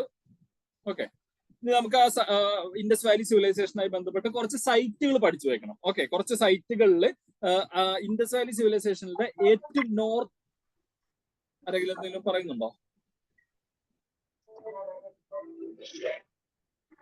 പ്രിയ സംസാരിക്കുന്നില്ലെങ്കിൽ മ്യൂട്ട് ചെയ്യണേ. ഓക്കെ ഓക്കെ, ഇൻഡസ് വാലി സിവിലൈസേഷന്റെ ഏറ്റവും നോർത്തേൺ മോസ്റ്റ്, ഏറ്റവും വടക്ക് വശത്തുള്ള സൈറ്റ് ആയിട്ട് വരുന്ന ജമ്മു ആൻഡ് കാശ്മീരിലെ മാണ്ട എന്ന് പറഞ്ഞിട്ടുള്ള ഒരു സൈറ്റ് ആണ് മാണ്ട. ഓക്കെ, പിന്നെ സദേൺ മോസ്റ്റ് സൈറ്റ്, ഏറ്റവും സദേൺ മോസ്റ്റ് ആയിട്ടുള്ള സൈറ്റ് ദൈമാബാദ് ആണ്. ദൈമാബാദ് എവിടെയാണ് വരുന്നത്? മഹാരാഷ്ട്രയിലാണ്. ഇത് പഠിച്ചു വെക്കണേ. പിന്നെ ഈസ്റ്റേൺ മോസ്റ്റ്, ഏറ്റവും ഈസ്റ്റേൺ മോസ്റ്റ് ആയിട്ടുള്ള സൈറ്റ് വരുന്നത് ആലംഗീർപൂരിലാണ്. അത് ഉത്തർപ്രദേശിലാണ്. ഓക്കെ, അപ്പൊ അത്രയും വലിയ എന്താ പറയാ, കണ്ടോ ഉത്തർപ്രദേശ് ഇവിടെയൊക്കെ ആയിട്ട് വരിക. ഇത്രയും അങ്ങനെ എക്സ്റ്റെൻഡ് ആയിട്ട് കിടക്കുന്ന ഒരു സിവിലൈസേഷൻ ആണ് ഇൻഡസ് വാലി സിവിലൈസേഷൻ. ഓക്കെ, പിന്നെ അതിന്റെ വെസ്റ്റേൺ മോസ്റ്റ് സൈറ്റ് ആയിട്ട് വരുന്നത് സുത്ക ജെൻഡോർ വരുന്നത് പാക് ഇറാൻ ബോർഡറിലാണ്. ഓക്കെ, പിന്നെ ഇൻഡസ് വാലി സിവിലൈസേഷനിൽ ഇവർക്ക് പോർട്ട് സിറ്റീസ് ഉണ്ടായിരുന്നു. ആ പോർട്ട് സിറ്റീസ്, പ്രധാനപ്പെട്ട പോർട്ട് സിറ്റീസ് ലോത്താൽ ഇന്നത്തെ ഗുജറാത്തിലാണ് വരുന്നത്. പിന്നെ സുത്ക ജെൻഡോർ നമ്മൾ നേരത്തെ പറഞ്ഞു പാക് ഇറാൻ ബോർഡറിലാണ്. പിന്നെ അലാദീനോ, ബലാക്കോട്ടൊക്കെ പാകിസ്ഥാനിലാണ്. കുന്ദാസി, ഇതൊക്കെയാണ് പോർട്ട് സിറ്റീസ്, വളരെ ഇമ്പോർട്ടന്റ് ആയിട്ടുള്ള port cities. Okay, Indus valley സിവിലൈസേഷനിലത്തെ ഏറ്റവും ലാർജസ്റ്റ് സൈറ്റ് എന്ന് പറയുന്നത് മോഹൻജദാരോ ആണ്. ഓക്കെ, ഹാരപ്പ മോഹൻജദാരോ നിങ്ങൾ കേട്ടിട്ടുണ്ടാവും. അതിൽ ഹാരപ്പയാണ് ഫസ്റ്റ്, നമ്മൾ ആദ്യം കണ്ടുപിടിച്ച സൈറ്റ് ഹാരപ്പയാണ്. ഏറ്റവും ലാർജസ്റ്റ് സൈറ്റ് മോഹൻജദാരോ ആണ്. ഈ ഹാരപ്പയും മോഹൻജദാരും പ്രസന്റ് ഡേ പാകിസ്ഥാനിലാണുള്ളത്. അത് നോക്കുകയാണെങ്കിൽ ഇന്ത്യയിലെ ലാർജസ്റ്റ് സൈറ്റ് ആയിട്ട് വരുന്നത് രാഖിഗാഹിയാണ്. ഓക്കെ, രാഖിഗാഹി. ഇതൊക്കെയാണ് ഇമ്പോർട്ടന്റ് സൈറ്റ്സ്.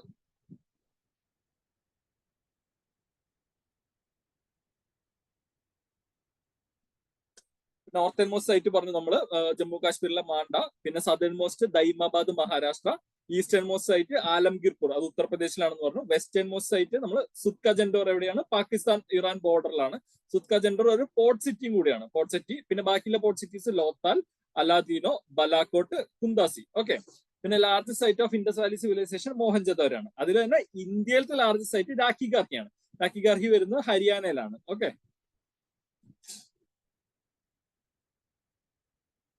പിന്നെ ഇൻഡസ് വാലി സിവിലൈസേഷൻ ആയിട്ട് പ്രധാനപ്പെട്ട എപ്പോഴും നമ്മൾ പറയുന്ന ഒരു കാര്യമാണ് ഇൻഡസ് വാലി സിവിലൈസേഷന്റെ ടൗൺ പ്ലാനിങ്. അവരുടെ ടൗൺ പ്ലാനിങ് നമ്മൾ ഇന്ന് കാണുന്ന പല ടൗണിനെക്കാട്ടും വളരെ അഡ്വാൻസ്ഡ് ആയിട്ട് പ്ലാനിങ് ആണ് ഇൻഡസ് വാലി സിവിലൈസേഷനിലുള്ളത്. അപ്പൊ അവർക്ക് ഒരു സിറ്റാഡൽ ഉണ്ട്. സിറ്റാഡൽ എന്ന് പറഞ്ഞാൽ ഒരു എന്താ പറയുക, ഒരു ഉയർന്ന പോർഷൻ, അതായത് ഒരു ഏരിയ ഇങ്ങനെ ഉയർന്നതാണെന്നുണ്ടെങ്കിൽ ഇവിടെ ഒരു കോട്ടൊക്കെ കെട്ടിയിട്ട് ഈ ഒരു ഏരിയയിൽ, അതാണ് സിറ്റാഡൽ എന്ന് പറയുന്നത്. ഒരു ലോവർ ഏരിയ ലോവർ ടൗൺ എന്ന് പറയുന്നത്. ഓക്കെ, സിറ്റാഡൽ ഉണ്ട്. അപ്പൊ citadel located on A raised platform, ഒരു ഉയർന്ന ഏരിയയിലായിരിക്കും. സിറ്റാഡൽ മിക്കവാറും വെസ്റ്റേൺ സൈഡിലാണ് കാണുന്നത്. ഓക്കെ, ആ സൈറ്റിന്റെ വെസ്റ്റേൺ സൈഡിലായിരിക്കും സിറ്റാഡൽ കാണുന്നത്. അപ്പൊ നമ്മൾ മനസ്സിലാക്കുന്ന കാര്യമാണ്. അപ്പൊ അത് മേ ബി ഒരു ഉയർന്ന റൈസ്ഡ് പ്ലാറ്റ്ഫോം ഒക്കെ അതിന്റെ ഒരു അഡ്മിനിസ്ട്രേറ്റീവ് പർപ്പസിനോ റിലീജിയസ് സെന്റർ ഒക്കെ ആയിട്ടായിരിക്കും അവരത് യൂസ് ചെയ്തിട്ടുണ്ടായിരിക്കാം.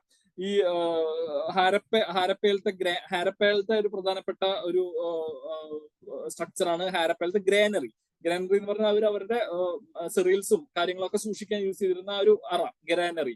പിന്നെ മോഹൻജദാരോയിലത്തെ ഗ്രേറ്റ് ബാത്ത്, ഇതൊക്കെ ഈ സിറ്റാഡലിന്റെ ഭാഗമായിരുന്നു. അതായത് മോഹൻജദാരോ സൈറ്റിലത്തെ സിറ്റാഡലിലാണ് അവിടുത്തെ ഗ്രേറ്റ് ബാത്ത് കാണുന്നത്. അവര് ഹാരപ്പ സൈറ്റിലത്തെ സിറ്റാഡലിലാണ് ഗ്രാനറി കാണുന്നത്. ഓക്കെ, പിന്നെ ഈ സിറ്റി ഡിവിഷൻ രണ്ടായിട്ട് ഉണ്ടായിരുന്നു. ഒന്ന് വെസ്റ്റേൺ സൈഡില് സിറ്റാഡൽ, ഈസ്റ്റേൺ സൈഡില് ലോവർ ടൗൺ ഉണ്ട്. അപ്പൊ ഈ ലോവർ ടൗൺ എന്ന് പറയുമ്പോൾ ലൊക്കേറ്റഡ് ബിലോ ദ സിറ്റാഡലിന്റെ താഴെയായിട്ടായിരിക്കും. ഓക്കെ, ഇതാണ് റെസിഡൻഷ്യൽ ഏരിയ, സാധാരണക്കാര് താമസിക്കുന്ന ഏരിയ, റെസിഡൻഷ്യൽ ഏരിയ ലോവർ ടൗണിലാണ്. ഓക്കെ, ഇവിടെ ഹൗസസ്, വീടുകൾ വളരെ നീറ്റായിട്ട് ഇങ്ങനെ ഒരു റോ ആയിട്ടാണ് ഇവര് വെച്ചിരുന്നത്. ഓക്കെ, ഇങ്ങനെ വളരെ നീറ്റ് ആയിട്ടുള്ള ഒരു ടൗൺ പ്ലാനിങ് ആണ് ഹാരപ്പൻ സിവിലൈസേഷന്റെ പ്രത്യേകത. കണ്ടോ, ഇതാണ് അപ്പർ, കണ്ടോ ഈ ഒരു റൈസ്ഡ് പ്ലാറ്റ്ഫോം, ഇതാണ് അപ്പർ ടൗൺ സിറ്റാഡൽ ആയിട്ട് വരുന്നത്. ഈ ഒരു ലോവർ ഏരിയ ആണ് ലോവർ ടൗൺ ആയിട്ട് വരുന്നത്. ഓക്കെ, ഈ ഒരു പോയിന്റ് ശ്രദ്ധിക്കണേ. ബേൺഡ് ബ്രിക്സ് ആണ് യൂസ് ചെയ്യുന്നത്. ഞാൻ നേരത്തെ പറഞ്ഞു ഹാരപ്പൻ സിവിലൈസേഷനായിട്ട് ബന്ധപ്പെട്ട് ഒരു റെയിൽവേ ലൈനിന്റെ പണിയൊക്കെ ആയിട്ട് ബന്ധപ്പെട്ട് പറഞ്ഞിരുന്നു. അപ്പൊ ആ ബ്രിക്സ് യൂസ് ചെയ്തിട്ടാണ് ആ റെയിൽവേ ലൈൻ പണിതത്. അപ്പൊ ആ ഒരു ബേൺഡ് ബ്രിക്സ് ഹാരപ്പൻ സിവിലൈസേഷന്റെ ഒരു ഏറ്റവും പ്രോമിനന്റ് ആയിട്ടുള്ള ഫീച്ചർ ആണ്, അല്ലെങ്കിൽ അതിന്റെ ടൗൺ പ്ലാനിങ്ങിന്റെ ഏറ്റവും പ്രോമിനന്റ് ആയിട്ടുള്ള ഫീച്ചർ ആണ് ബേൺഡ് ബ്രിക്സ്. ബേൺഡ് ബ്രിക്സ് എന്ന് പറഞ്ഞാൽ എന്താണ്? അതായത് ഇവര് കട്ട മറ്റേ ഇഷ്ടിക അവര് മണ്ണൊക്കെ കുഴച്ചുണ്ടാക്കിയിട്ട് അത് അവര് തീയില് നന്നായി ചുട്ടെടുക്കുന്നു. അപ്പൊ അത് ഒരുപാട് കാലം നിലനിൽക്കും. അപ്പൊ അന്നത്തെ കാലത്തുള്ള സാധനം വെച്ചിട്ടാണ് ഇവര് പിന്നീട് ബ്രിട്ടീഷുകാർ വന്നിട്ട് എന്താ പറയാ നമ്മള് റെയിൽവേ ലൈൻ പണിതെന്നൊക്കെ പറഞ്ഞു. അപ്പൊ അത്രയും നിലനിൽക്കാൻ കാരണം ഈ ബേൺഡ് ബ്രിക്സ് ആണ് ഇവർ യൂസ് ചെയ്തിരുന്നത്. അതൊരു പ്രത്യേക റേഷ്യോയില് 1:2:4 എന്നുള്ള പ്രത്യേക റേഷ്യോയിലാണ്. അത് കറക്റ്റ് റേഷ്യോയിൽ തന്നെ അത് ഭയങ്കര മാസമായിട്ടുള്ള ബിൽഡിങ്സും ഒക്കെ അവർ ഉണ്ടാക്കിയിട്ടുണ്ടായിരുന്നു. ആ ബേൺഡ് ബ്രിക്സ് ആണ് ഇവർ യൂസ് ചെയ്യുന്നത്.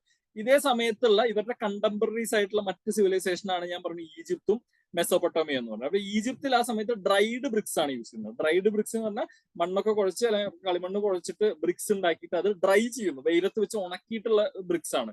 അപ്പൊ അത് അത്ര നിലനിൽക്കുന്ന കാര്യമല്ല. മെസോപ്പൊട്ടോമിയയിലായിക്കോട്ടെ ബേക്ക്ഡ് ബ്രിക്സ് ആണ്. ബേക്ക്ഡ് ബ്രിക്സും ബേൺഡ് ബ്രിക്സും തമ്മിലുള്ള വ്യത്യാസം, ബേക്ക്ഡ് എന്ന് വെച്ചാൽ ചെറിയൊരു തീ കൊടുത്തിട്ടൊന്ന് ബേക്ക് ചെയ്തെടുക്കുന്നുള്ളൂ, അതിലും ബലം വളരെ കുറവായിരിക്കും. പക്ഷെ ബേൺഡ് ബ്രിക്സ് എന്ന് പറഞ്ഞാൽ അത് വളരെ ഹൈ ഫ്ലെയിമിൽ തന്നെ വെച്ചിട്ട് അവര് തീ കത്തിച്ച്, അതായത് ബേക്ക്ഡ് ബ്രിക്സിന് ഒരു ഓറഞ്ചോ അല്ലെങ്കിൽ ഒരു മണ്ണിന്റെ ഒരു ബ്രൗണിഷ് കളർ ആണെന്നുണ്ടെങ്കിൽ ബേൺഡ് ബ്രിക്സ് നമ്മളിപ്പോ കാണുന്ന ചുടുകട്ടയുടെ ഒരു കറുത്ത അല്ലെങ്കിൽ എന്താ പറയുക ഡാർക്ക് റെഡ് കളറിലാണ് ബേൺഡ് ബ്രിക്സ് കാണുന്നത്. ഓക്കെ, ഹാരപ്പൻ സിവിലൈസേഷന്റെ ടൗൺ പ്ലാനിങ്ങിൽ എന്നുള്ള ഒരു പ്രോമിനന്റ് ഫീച്ചർ ആണ് ബേൺഡ് ബ്രിക്സ്. ഓക്കെ, പിന്നെ ഇവരുടെ റെസിഡൻഷ്യൽ ബിൽഡിംഗ് എവിടെ ഉണ്ടാവും? അവർ ലോവർ സിറ്റിയിലാണെന്ന് ഞാൻ നേരത്തെ പറഞ്ഞു. അപ്പൊ റെസിഡൻഷ്യൽ ബിൽഡിംഗിൽ single to multi storeyed building ആണ്. അതായത് 2 നില അല്ലെങ്കിൽ 3 നിലയൊക്കെയുള്ള മൾട്ടി സ്റ്റോറീഡ് ബിൽഡിംഗ് ആണ് ഇവർക്ക് ഉണ്ടായിരുന്നത്. ഓക്കെ, പിന്നെ ഓരോ ഹൗസിനും ഓരോ കോർട്ട്യാർഡ് ഉണ്ടായിരുന്നു. കോർട്ട്യാർഡ് ഒരു നടുമുറ്റം, അങ്ങനെ ഓരോ ഹൗസിനും ഒരു കോർട്ട്യാർഡ് ഉണ്ടായിരുന്നു.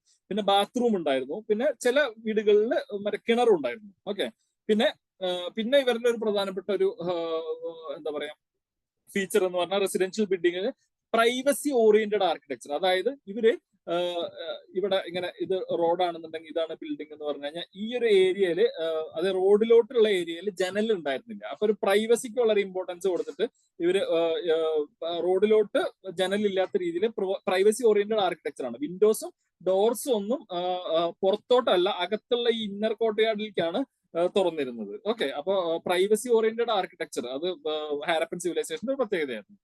പിന്നെ അടുത്തൊരു പോയിന്റ് എന്ന് പറഞ്ഞാൽ ഡ്രെയിനേജ് സിസ്റ്റം. അതായത് ഇവർക്ക് ഒരു വെൽ സ്ട്രക്ചേർഡ് ഡ്രെയിനേജ് സിസ്റ്റം ഉണ്ട്. അത് വെൽ പ്ലാൻഡ് അണ്ടർഗ്രൗണ്ട് ഡ്രെയിനേജ് ആണ്. അവരിങ്ങനെ കുഴിച്ച് മറ്റേ ചാലുകീറി അതിൽ കൂടെയാണ് അവരുടെ ഡ്രെയിനേജ് സിസ്റ്റം വന്നിരുന്നത്. അത് ആ ഡ്രെയിനേജ് സിസ്റ്റം ഉണ്ടായിരുന്നു പറഞ്ഞാൽ ആ ഡ്രെയിനേജ് സിസ്റ്റം ഇവര് സ്റ്റോൺ സ്ലാബ്സ്, അതായത് കല്ലിന്റെ സ്ലാബ് വെച്ചിട്ട് ഇവര് അടച്ചു വെച്ചിട്ടുണ്ടായിരുന്നു. പിന്നെ ഓരോ വീടിന്റെ ഡ്രെയിനേജ് സിസ്റ്റം ഒരു മെയിൻ സിസ്റ്റത്തേക്ക് കണക്ട് ചെയ്തിരുന്നു. അപ്പൊ ഇങ്ങനെ വീടുകളുണ്ട്, അപ്പൊ ഇതിന്നൊക്കെ ഇങ്ങനെ ഡ്രെയിനേജ് സിസ്റ്റം വന്നിട്ട് ഇവിടെ ഒരു മെയിൻ ഇതിലേക്ക് കണക്ട് ചെയ്യുന്നു. അങ്ങനത്തെ ഒരു സിസ്റ്റം അത് നമുക്ക് ഇന്നത്തെ കാലത്ത് പോലും നമ്മുടെ പല സിറ്റീസിലും ഇല്ലാത്തൊരു കാര്യമാണ് ഇങ്ങനത്തെ ഒരു well structured drainage system. Okay, പിന്നെ ഇൻസ്പെക്ഷൻ ഹോൾസ്, മാൻ ഹോള്, അതായത് ആ ഒരു സ്ലാബ്സ് ഉണ്ടെന്ന് പറയില്ല, ആ സ്ലാബ്സിൽ മാൻ ഹോൾസ് അല്ലെങ്കിൽ ഇൻസ്പെക്ഷൻ ഹോൾസ് ഉണ്ടായിരുന്നു. ആളുകൾക്ക് അവിടെ ഇറങ്ങി അവിടെ എന്തെങ്കിലും പ്രശ്നം ഉണ്ടോ എന്നൊക്കെ നോക്കാനുള്ള ഇൻസ്പെക്ഷന് വേണ്ടിയിട്ടുള്ള ഹോൾസ് ഉണ്ടായിരുന്നു. പിന്നെ ഒരു ജെന്റിൽ സ്ലോപ്പ്, അതായത് കറക്റ്റ് അവിടെ ആ വെള്ളം കെട്ടി നിൽക്കാതെ ഒരു സ്ലോപ്പും ഉണ്ടായിരുന്നു. കേട്ടോ, ഇതാണ് ആ ഗ്രിഡ് ലൈക്ക് പാറ്റേൺ. ഇപ്പൊ ഇവിടെ വീടൊക്കെ ഉണ്ടെന്നുണ്ടെങ്കിൽ ഇവിടെ നിന്നുള്ള ആ ഒരു ഡ്രെയിനേജ് സിസ്റ്റം ഇങ്ങനെ വന്ന് ഈ ഒരു മെയിൻ സിസ്റ്റത്തിലേക്ക് പോകുന്നു. ഇതാണ് മറ്റേ മൾട്ടി സ്റ്റോറി ബിൽഡിംഗ് എന്ന് പറഞ്ഞ ഒരു നില ഇവിടെ മുകളിൽ നില. അപ്പൊ പിന്നെ ഇതാണ് റോഡ് വന്നത് ഉള്ളിലോട്ട് ഈ കോട്ടയാടിക്കാണ്. കണ്ടോ, ഇവിടെ ഇവരുടെ ഡോറും ഇതൊക്കെ വന്നിരുന്നത്. അപ്പൊ പ്രൈവസിക്ക് വളരെ ഇമ്പോർട്ടൻസ് കൊടുത്തിരുന്ന ആളുകളാണ് ഹാരപ്പൻ സിവിലൈസേഷനിലെ ആളുകൾ.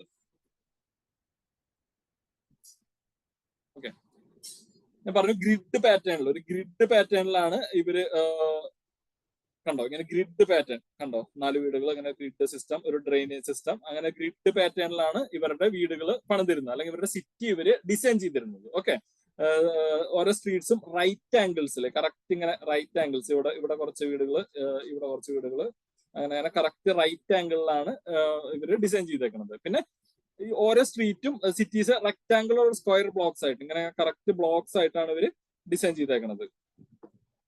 പിന്നെ ഫോർട്ടിഫിക്കേഷൻ എന്ന് പറഞ്ഞാൽ ഒരു കോട്ട പോലെ പണിതിട്ട് അത് അത് എല്ലാ സൈറ്റിലും ഇല്ല. ഹാരപ്പ, മോഹൻജദാരോ അല്ലെങ്കിൽ കാലിബംഗൻ അങ്ങനത്തെ വലിയ വലിയ സൈറ്റുകളിൽ ഒരു മാസീവ് വാള്, വലിയൊരു കോട്ട കെട്ടി അതിന്റെ ഉള്ളായിരുന്നു ഇവർ താമസിച്ചിരുന്നത്. ഉണ്ടോ? ഇതൊക്കെ ആ ഒരു ഫോർട്ടാണ്. മാസീവ് വാൾസ്, വലിയ വാൾസ് എന്തിനു വേണ്ടി പ്രൊട്ടക്ഷന് വേണ്ടിയിട്ടൊക്കെ ആയിരിക്കും യൂസ് ചെയ്തിട്ടുണ്ടാവുക.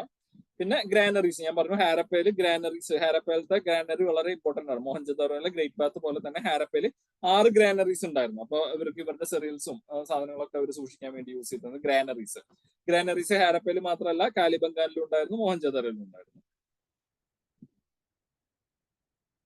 കേട്ടോ, അതാണ് ഗ്രിഡ് ലൈക്ക് പാറ്റേൺ. ഇത് കറക്റ്റ് ആ ഒരു എന്താ പറയാ ഇമേജ് ആണ്. ഇവിടെ ഗ്രിഡ് ലൈക്ക് പാറ്റേൺ, ഇവർക്ക് എന്താ പറയാ കറക്റ്റ് ആ ഒരു ഡ്രെയിനേജ് സിസ്റ്റം, ഇവിടെ ആ ഒരു ഗ്രേറ്റ് ബാത്ത് ആണ്. അപ്പൊ ഇതാണ് അത് അവരുടെ ഒരു സിസ്റ്റം.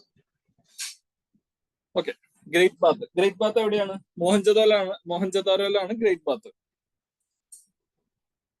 മോഹൻജദാരോയുടെ വേറെ പ്രത്യേകത എന്താ?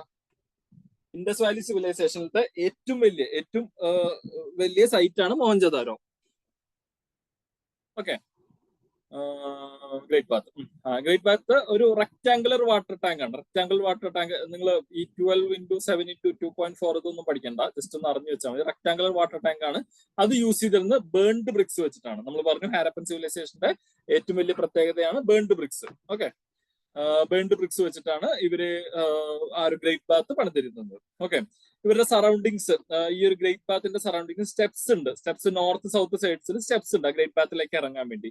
പിന്നെ അതിന്റെ സൈഡിൽ റൂംസ് ഉണ്ട്, ഇവർക്ക് ഡ്രസ് മാറാനോ അങ്ങനെ ചേഞ്ച് ചെയ്യാനൊക്കെ വേണ്ടിയിട്ടുള്ള റൂംസ് ഉണ്ടായിരുന്നു. ഓക്കെ, ഇതിന്റെ പർപ്പസ് എന്താണെന്ന് നമുക്ക് ആക്ച്വലി വലിയ ഐഡിയ ഇല്ല. എന്നാലും റിച്വലിസ്റ്റിക്കോ അല്ലെങ്കിൽ റിലീജിയസ് പർപ്പസിന് വേണ്ടിയിട്ടൊക്കെ ആയിരിക്കും ഇവർ യൂസ് ചെയ്തതെന്ന് നമുക്ക് മനസ്സിലാക്കാം. ഓക്കെ, അതൊരു പബ്ലിക് സ്വിമ്മിംഗ് പൂൾ അല്ല എന്ന് പറയുന്നുണ്ട്. ഓക്കെ, പർപ്പസ് റിച്വലിസ്റ്റിക്കോ അല്ലെങ്കിൽ റിലീജിയസ് പർപ്പസ് ആണ്.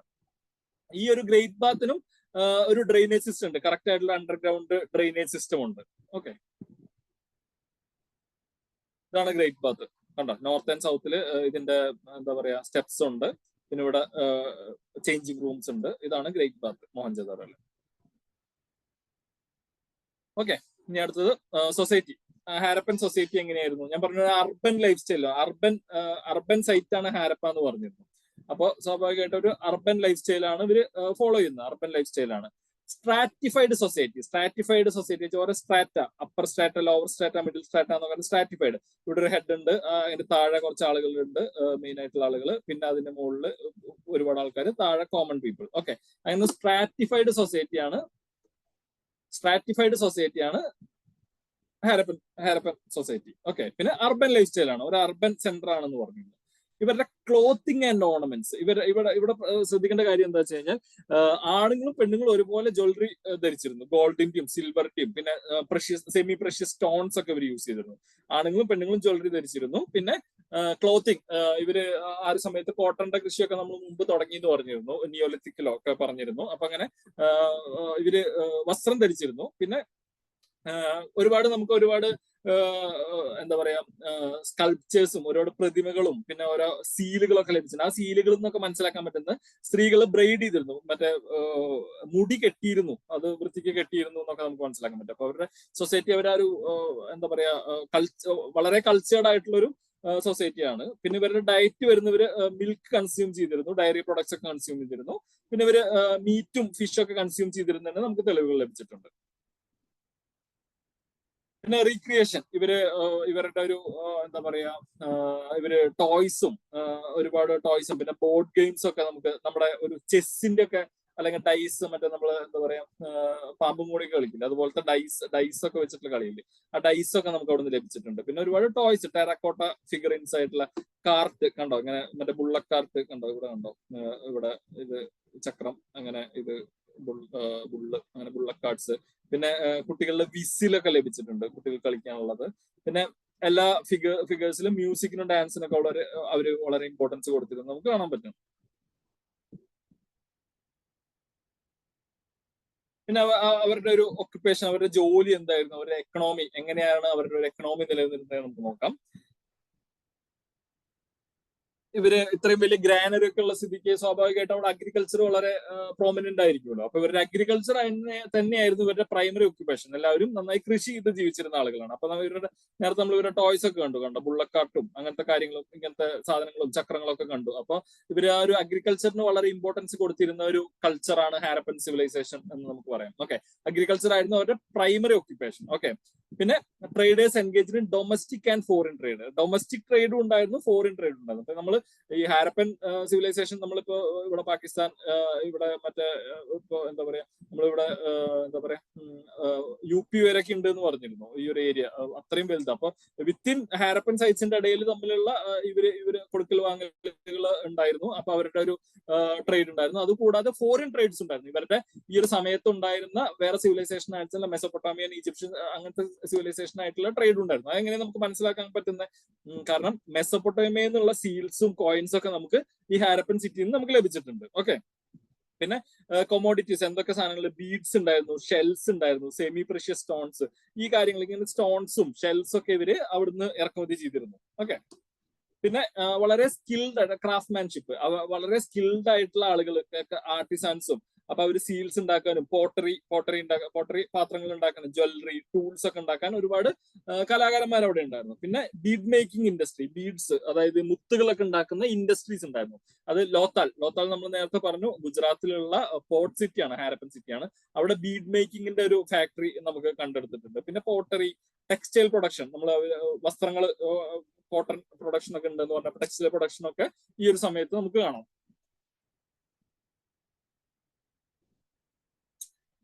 പിന്നെ ഇവരുടെ art and culture, Harappan civilisation ആയിട്ട് ബന്ധപ്പെട്ട് നമുക്ക് വളരെ ആർട്ടിനും കൾച്ചറിനും വളരെ ഇമ്പോർട്ടൻസ് കൊടുത്തിരുന്ന ഒരു സിവിലൈസേഷനാണ് ഹാരപ്പൻ സിവിലൈസേഷൻ. അപ്പൊ ടെറാക്കോട്ട എന്ന് പറഞ്ഞിട്ടുള്ള ഒരു ഇത് വെച്ചിട്ട് ഉണ്ടാക്കിയിട്ടുള്ള ടെറാക്കോട്ട ഫിഗറൈൻസ് നമുക്ക് ഒരുപാട് ലഭിച്ചിട്ടുണ്ട്. ഓക്കെ, ബേക്ക്ഡ് ഫ്രം, അതായത് ക്ലേ വെച്ച് ബേക്ക് ചെയ്തിട്ട്, അതായത് കളിമൺ പ്രതിമകൾ, അപ്പൊ ഹ്യൂമൻ ആനിമൽ ഫിഗറൻസ് ഒക്കെയാണ് ലഭിച്ചത്. ഇത് മദർ ഗോഡസ് എന്ന് പറഞ്ഞിട്ടുള്ള ഒരു എന്താ പറയാ ഒരു സ്കൾപ്ചർ ആണിത്. അത് ഫെർട്ടിലിറ്റീനെ പ്രാധാന്യം കൊടുക്കുന്ന ഒരു ഫിഗർ ആയിട്ടാണ് കരുതുന്നത്. അപ്പൊ ഇത് അവരുടെ ഒരു അന്നത്തെ ഒരു ദൈവോ അങ്ങനെയൊക്കെ ആയിരിക്കണം. അപ്പൊ മദർ ഗോഡസ് വളരെ ഇമ്പോർട്ടന്റ് ആണ്. ഹാരപ്പൻ സൈറ്റിൽ നമുക്ക് ലഭിച്ചിട്ടുള്ള ഒരു സ്കൾപ്ചർ ആണ് മദർ ഗോഡസ്. പിന്നെ ഒരു ഇമ്പോർട്ടന്റ് സാധനമാണ് ബ്രോൺസ് സ്റ്റാച്യു. ഞാൻ പറഞ്ഞു ചാൽക്കോലിത്തിക് ഏജിൽ ഇന്ത്യൻ സൈറ്റ്സിൽ ബ്രോൺസ് അങ്ങനെ യൂസ് ചെയ്തിരുന്നില്ല. ബ്രോൺസ് എന്ന് പറഞ്ഞു കഴിഞ്ഞാൽ കോപ്പർ പ്ലസ് ടിൻ ആണ്. ഓക്കെ, കോപ്പർ പ്ലസ് ടിൻ ആണ്. ആ ടിന്നിന്റെ അവൈലബിലിറ്റി ഇന്ത്യയിൽ വളരെ കുറവായിരുന്നു. പക്ഷെ ഹാരപ്പൻ സിവിലൈസേഷനിൽ ടിന്ന് നമുക്ക് ലഭിച്ചിട്ടുണ്ട്. അപ്പൊ അങ്ങനെ അവര് ബ്രോൺസ് വെച്ചിട്ട് സ്റ്റാച്യൂസ് ഉണ്ടാക്കിയിരുന്നു. ഓക്കെ, കോപ്പർ നമ്മൾ ഇവിടുന്ന് ലഭിച്ചിരുന്ന കേത്രി മൈൻസ്, രാജസ്ഥാൻ നേരത്തെ പറഞ്ഞ കേത്രി മൈൻസ് എന്നാണ് കോപ്പർ ലഭിച്ചിരുന്നത്. അപ്പൊ അങ്ങനെ ബ്രോൺസ് സ്റ്റാച്യു നമുക്ക് ഈ ഒരു സിവിലൈസേഷനായിട്ട് ബന്ധപ്പെട്ടിട്ടുണ്ട്. അങ്ങനെ ഏറ്റവും ഇമ്പോർട്ടന്റ് ആയിട്ടുള്ള ഒരു ഫിഗർ തന്നെയാണ് ഡാൻസിങ് ഗേൾ. മോഹൻജദാരോന്ന് ലഭിച്ചിട്ടുള്ള ഡാൻസിങ് ഗേൾ എന്ന് പറഞ്ഞിട്ടുള്ള ഈ ഒരു സ്കൾപ്ചർ വളരെ ഇമ്പോർട്ടന്റ് ആണ്. ഇവരിത് എങ്ങനെയാണ് ഉണ്ടാക്കുന്നത്? ലോസ്റ്റ് വാക്സ് ടെക്നിക്ക് എന്ന് പറഞ്ഞാൽ എന്താണ്? വാക്സ് എന്ന് പറഞ്ഞാൽ എന്താണ്? മെഴുക്. അപ്പൊ ഇവർ ആദ്യം ഒരു മെഴുക് വെച്ചിട്ട് ഇവരൊരു ഒരു ഫിഗർ ഉണ്ടാക്കും. ഇങ്ങനെ ഒരു മെഴുക് വെച്ചിട്ട് ഒരു ഫിഗർ ഉണ്ടാക്കും. എന്നിട്ട് തൽക്കാലം നമുക്കൊരു എന്താ പറയാ വാക്സ് വെച്ചിട്ട് ഒരു ചെറിയൊരു ഫിഗർ ഉണ്ടാക്കി. ആ ഒരു വാക്സ് വെച്ചിട്ട് ഉണ്ടാക്കിയിട്ട് അതിന്റെ മുകളിൽ ഒരു കളിമണ്ണുകൊണ്ട് അവര് അത് പൊതിയും. കളിമണ്ണുകൊണ്ട് അത് ഈ വാക്സ് വെച്ചിട്ട് ഉണ്ടാക്കുന്ന ഫിഗർ കറക്റ്റ് ഈ ഒരു ഈ ഡാൻസിങ് ഗേളിന്റെ ഇതുപോലത്തെ ഒരു ഫിഗർ ഇവര് വാക്സ് വെച്ചിട്ട് ഉണ്ടാക്കിയിട്ട് അതിന്റെ മുകളിൽ ഇങ്ങനെ കളിമണ്ണുകൊണ്ട് പൊതിയും. എന്നിട്ട് ആ ഒരു കളിമണ്ണ് ഇവര് ചൂടാക്കുമ്പോൾ എന്ത് സംഭവിക്കും? ഈ വാക്സ് മൊത്തം അങ്ങ് ഉരുകി പോകും. പക്ഷെ അതിന്റെ മുകളിൽ ഒരു പുറംചട്ട പോലെ കളിമണ്ണ് ഉണ്ടാവും. അപ്പൊ ഈ കളിമണ്ണ് എന്നിട്ട് ഇവർ അതിന്റെ ഉള്ളിലോട്ട് അവിടെ ഒരു ചെറിയൊരു ഓട്ട വെച്ചിട്ട് അതിന്റെ ഉള്ളിലോട്ട് ഇവര് എന്താ പറയാ ബ്രോൺസിന്റെ മെറ്റലിന്റെ ആ ഒരു മെറ്റൽ അങ്ങ് ഒഴിക്കും. എന്നിട്ട് അവര് തണുക്കാൻ വെച്ചിട്ട് ഇവര് ഈ പുറത്തുള്ള കളിമണ്ണിന്റെ അത് പൊട്ടിച്ചു കളയും. അങ്ങനെ ആ ലോസ്റ്റ് വാക്സ് ടെക്നിക്ക് വെച്ചിട്ടാണ് ഇവരത് ഉണ്ടാക്കുന്നത്. ഈ ലോസ്റ്റ് വാക്സ് ടെക്നിക്ക് ഇന്നും ഇന്ത്യയിലെ ലോസ്റ്റ് വാക്സ് ടെക്നിക്ക് വെച്ചിട്ട് ആളുകൾ ഫിഗറൻസ് ഉണ്ടാക്കുന്നുണ്ട്. UP ആണെന്ന് തോന്നുന്നു, എനിക്ക് കൃത്യമായിട്ട് സ്ഥലം ഓർമ്മയില്ല. പക്ഷെ ലോസ്റ്റ് വാക്സ് ടെക്നിക്ക് ഇന്നും ആളുകൾ യൂസ് ചെയ്യുന്ന ഒരു ടെക്നിക്കാണ്. ഓക്കെ, ഈ ഒരു ഫിഗറിന്റെ പ്രത്യേകത ഈ ഒരുപാട് വളകൾ, ബാംഗിൾസ് ഇവരുടെ എന്താ പറയാ കയ്യിലുണ്ട്. പിന്നെ ഇവരുടെ ഈ ഒരു ഇവരുടെ ഒരു സ്റ്റാൻസ് ഭയങ്കര കോൺഫിഡൻസ് സ്റ്റാൻസ് ഇവർ നിൽക്കുന്ന ഈ യങ് ഗേൾ നിൽക്കുന്ന ഒരു കോൺഫിഡന്റ് ആയിട്ട് നിൽക്കുന്ന എന്നാണ് പറയുന്നത്. ഒരു ചെറിയൊരു ബ്രോൺസ് സ്റ്റാച്ചു ആണ്. 10.8 സെന്റിമീറ്റർ ആണ് ഇതിന്റെ ഹൈറ്റ് വരുന്നത്. Okay, bronze statue. ഇത് ഡാൻസിങ് ഗേൾ നമുക്ക് മോഹൻജദാരോ എന്നാണ് ലഭിച്ചിരിക്കുന്നത്. Okay, lost wax technique.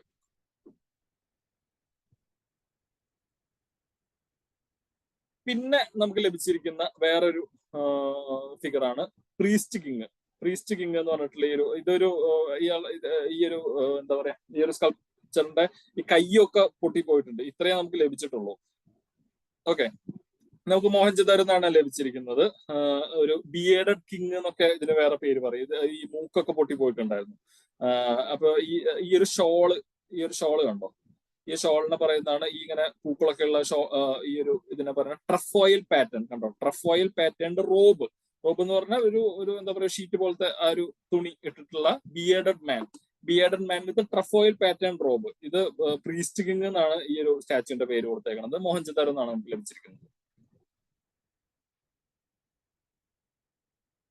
പിന്നെ ഒരുപാട് സീൽസ് ലഭിച്ചിട്ടുണ്ട്. സീലുകൾ കണ്ടോ, ഇതൊരു വളരെ ഇമ്പോർട്ടന്റ് ആയിട്ടുള്ള സീലാണ്, പശുപതി സീൽ എന്ന് പറയും. ഓക്കെ, സീൽസ് നമുക്ക് ഓക്കെ, സ്റ്റിയാറ്റൈറ്റ് എന്ന് പറഞ്ഞിട്ടുള്ള ഒരു സോഫ്റ്റ് സ്റ്റോൺ വെച്ചിട്ടാണ് സീൽസ് ഉണ്ടാക്കുന്നത്. അപ്പൊ സാധനം ഈ സീൽ ഇങ്ങനത്തെ ഒരു ടൈല് പോലത്തെ ഒരു സാധനമാണ്. അപ്പൊ ഇതിലിങ്ങനെ ചിലപ്പോൾ ഹ്യൂമൻ ഫിഗറിൻസോ അല്ലെങ്കിൽ ആനിമൽസോ അങ്ങനെ എന്തെങ്കിലുമൊക്കെ ഇവര് സീലില് ഉണ്ടാവും. അങ്ങനെ ഒരുപാട് സീൽസ് ഈ ഹാരപ്പൻ സിവിലൈസേഷനുമായി ബന്ധപ്പെട്ട് ഒരുപാട് സീൽസ് നമുക്ക് ലഭിച്ചിട്ടുണ്ട്. അപ്പൊ സീൽസ് വെച്ചിട്ടാണ് ഇവരുടെ ഒരു ലൈഫ് സ്റ്റൈലൊക്കെ എങ്ങനെയാണ് ഈ ആനിമൽസ് ഒക്കെ ഉണ്ടായിരുന്നു എന്നൊക്കെ നമ്മൾ കുറെ മനസ്സിലാക്കുന്നത്. ഓക്കെ, അപ്പൊ മെയിൻ ആയിട്ട് ഡിസൈൻസ് വരുന്ന ആനിമൽസ്, അത് യൂണിക്കോൺ ഒക്കെ ഉണ്ടായിരുന്നു. യൂണിക്കോൺ ഒക്കെ അന്നത്തെ സമയം തൊട്ടേ യൂണിക്കോൺ എന്നുള്ള ഒരു കൺസെപ്റ്റ് ഒക്കെ ഇവര് സീൽസിൽ നമുക്ക് കാണാൻ പറ്റും. അതുപോലെ ബുള്ളുണ്ട്, ടൈഗർ ഉണ്ട്. ഇപ്പോ കണ്ടോ, അത് ടൈഗർ ആണ്. അപ്പൊ അങ്ങനെ കുറെ ആനിമൽസ് നമുക്ക് ലഭിച്ചിട്ടുണ്ട്. ഈ സീൽസിൽ കുറെ ആനിമൽസിന്റെ പാറ്റേൺ ഉണ്ട്. പിന്നെ ജോമെട്രിക് പാറ്റേൺസ് ഉണ്ട്. പിന്നെ ഇൻസ്ക്രിപ്ഷൻസ് അവര് എന്തൊക്കെയോ എഴുതി വെച്ചിട്ടുണ്ട്. പക്ഷെ ഈ ഹാരപ്പൻ സിവിലൈസേഷനായിട്ട് ബന്ധപ്പെട്ട് ഈ ഇൻസ്ക്രിപ്ഷൻസ് ഒന്നും എന്താണെന്ന് നമ്മൾ ഇതുവരെ ഡിസൈഫർ ചെയ്തിട്ടില്ല. നമുക്ക് എന്താന്ന് മനസ്സിലായിട്ടില്ല.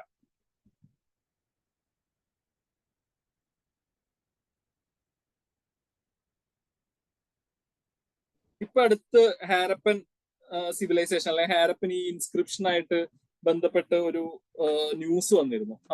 ആർക്കെങ്കിലും അറിയോ? ആരെങ്കിലും കേട്ടായിരുന്നോ? ഹാരപ്പൻ സ്ക്രിപ്റ്റുമായി ബന്ധപ്പെട്ട്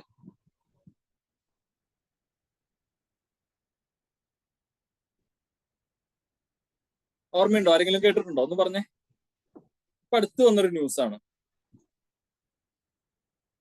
ഈ ഹാരപ്പൻ സ്ക്രിപ്റ്റ് നമ്മൾ ഇതുവരെ നമുക്ക് എന്താണെന്ന് അറിയാൻ പറ്റില്ല. പിക്ടോഗ്രാഫിക് സ്ക്രിപ്റ്റ് ആണ്. അതായത് നമ്മൾ എഴുതുന്ന പോലത്തെ അങ്ങനെ സ്ക്രിപ്റ്റ് അല്ല, പിക്ചേഴ്സ് ഒക്കെ വെച്ചിട്ടാണ് അവര് ആ ഒരു ഇതിൽ എഴുതിയേക്കണം. അപ്പൊ ആ ഒരു സ്ക്രിപ്റ്റ് എന്താണെന്ന് നമ്മൾ ഇതുവരെ മനസ്സിലാക്കിയിട്ടില്ല. അപ്പൊ ഇപ്പൊ അടുത്ത് നമ്മുടെ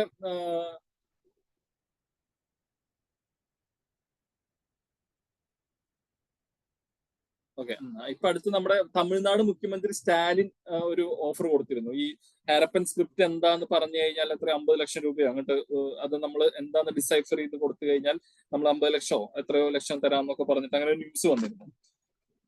കേട്ടിട്ടുണ്ടോ എന്ന് വിചാരിച്ചു. ഓക്കെ, അതാണ് ഹാരപ്പൻ സ്ക്രിപ്റ്റുമായി ബന്ധപ്പെട്ടുള്ള ന്യൂസ്. Okay, inscriptions. അപ്പൊ ഇൻസ്ക്രിപ്ഷൻസ് ഉണ്ടായിരുന്നു.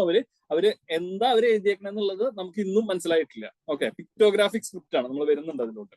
ഓക്കെ, പിന്നെ ഈ സീൽസ് എന്തിനു വേണ്ടിയിട്ടാണ് അവർ യൂസ് ചെയ്തിരുന്നത്? അവർ ട്രേഡിന് യൂസ് ചെയ്തിരുന്നത്. അപ്പൊ നമ്മുടെ ഈ ഹാരപ്പൻ സീലുകള്, ഇതുപോലത്തെ സീലുകള് നമുക്ക് ഈ മെസപ്പൊട്ടേമിയൻ സൈറ്റ്സ് നിന്നും മറ്റുള്ള സൈറ്റുകളിൽ നിന്നൊക്കെ നമുക്ക് ലഭിച്ചിട്ടുണ്ട്. ഓക്കെ, പിന്നെ അവർ ഐഡന്റിഫിക്കേഷന് വേണ്ടി യൂസ് ചെയ്തിരുന്നു. പിന്നെ അവർ റിലീജിയസ് പർപ്പസിന് വേണ്ടി യൂസ് ചെയ്തിരുന്നു എന്ന് നമുക്ക് അനുമാനിക്കാം. പിന്നെ അഡ്മിനിസ്ട്രേറ്റീവ് പർപ്പസിനും മേ ബി യൂസ് ചെയ്തിട്ടുണ്ടാവും. ഓക്കെ, അപ്പൊ ഈ ഒരു സീലുമായി ബന്ധപ്പെട്ട് വളരെ ഫേമസ് ആയിട്ടുള്ള സീലാണ് പശുപതി സീൽ. ഞാൻ നേരത്തെ കാണിച്ചെന്ന ഫോട്ടോ പശുപതി എന്ന് പറയുന്നത് അന്നത്തെ ഒരു ദൈവമായിട്ടാണ് നമ്മൾ മനസ്സിലാക്കിയേക്കുന്നത്. അതായത് പ്രോട്ടോ ശിവന്റെ ഒരു ആദ്യത്തെ രൂപമൊക്കെ ആയിട്ടാണ് നമ്മളത് മനസ്സിലാക്കി വെച്ചിരിക്കുന്നത്. അങ്ങനെയാണ് അത് പറയുന്നത്.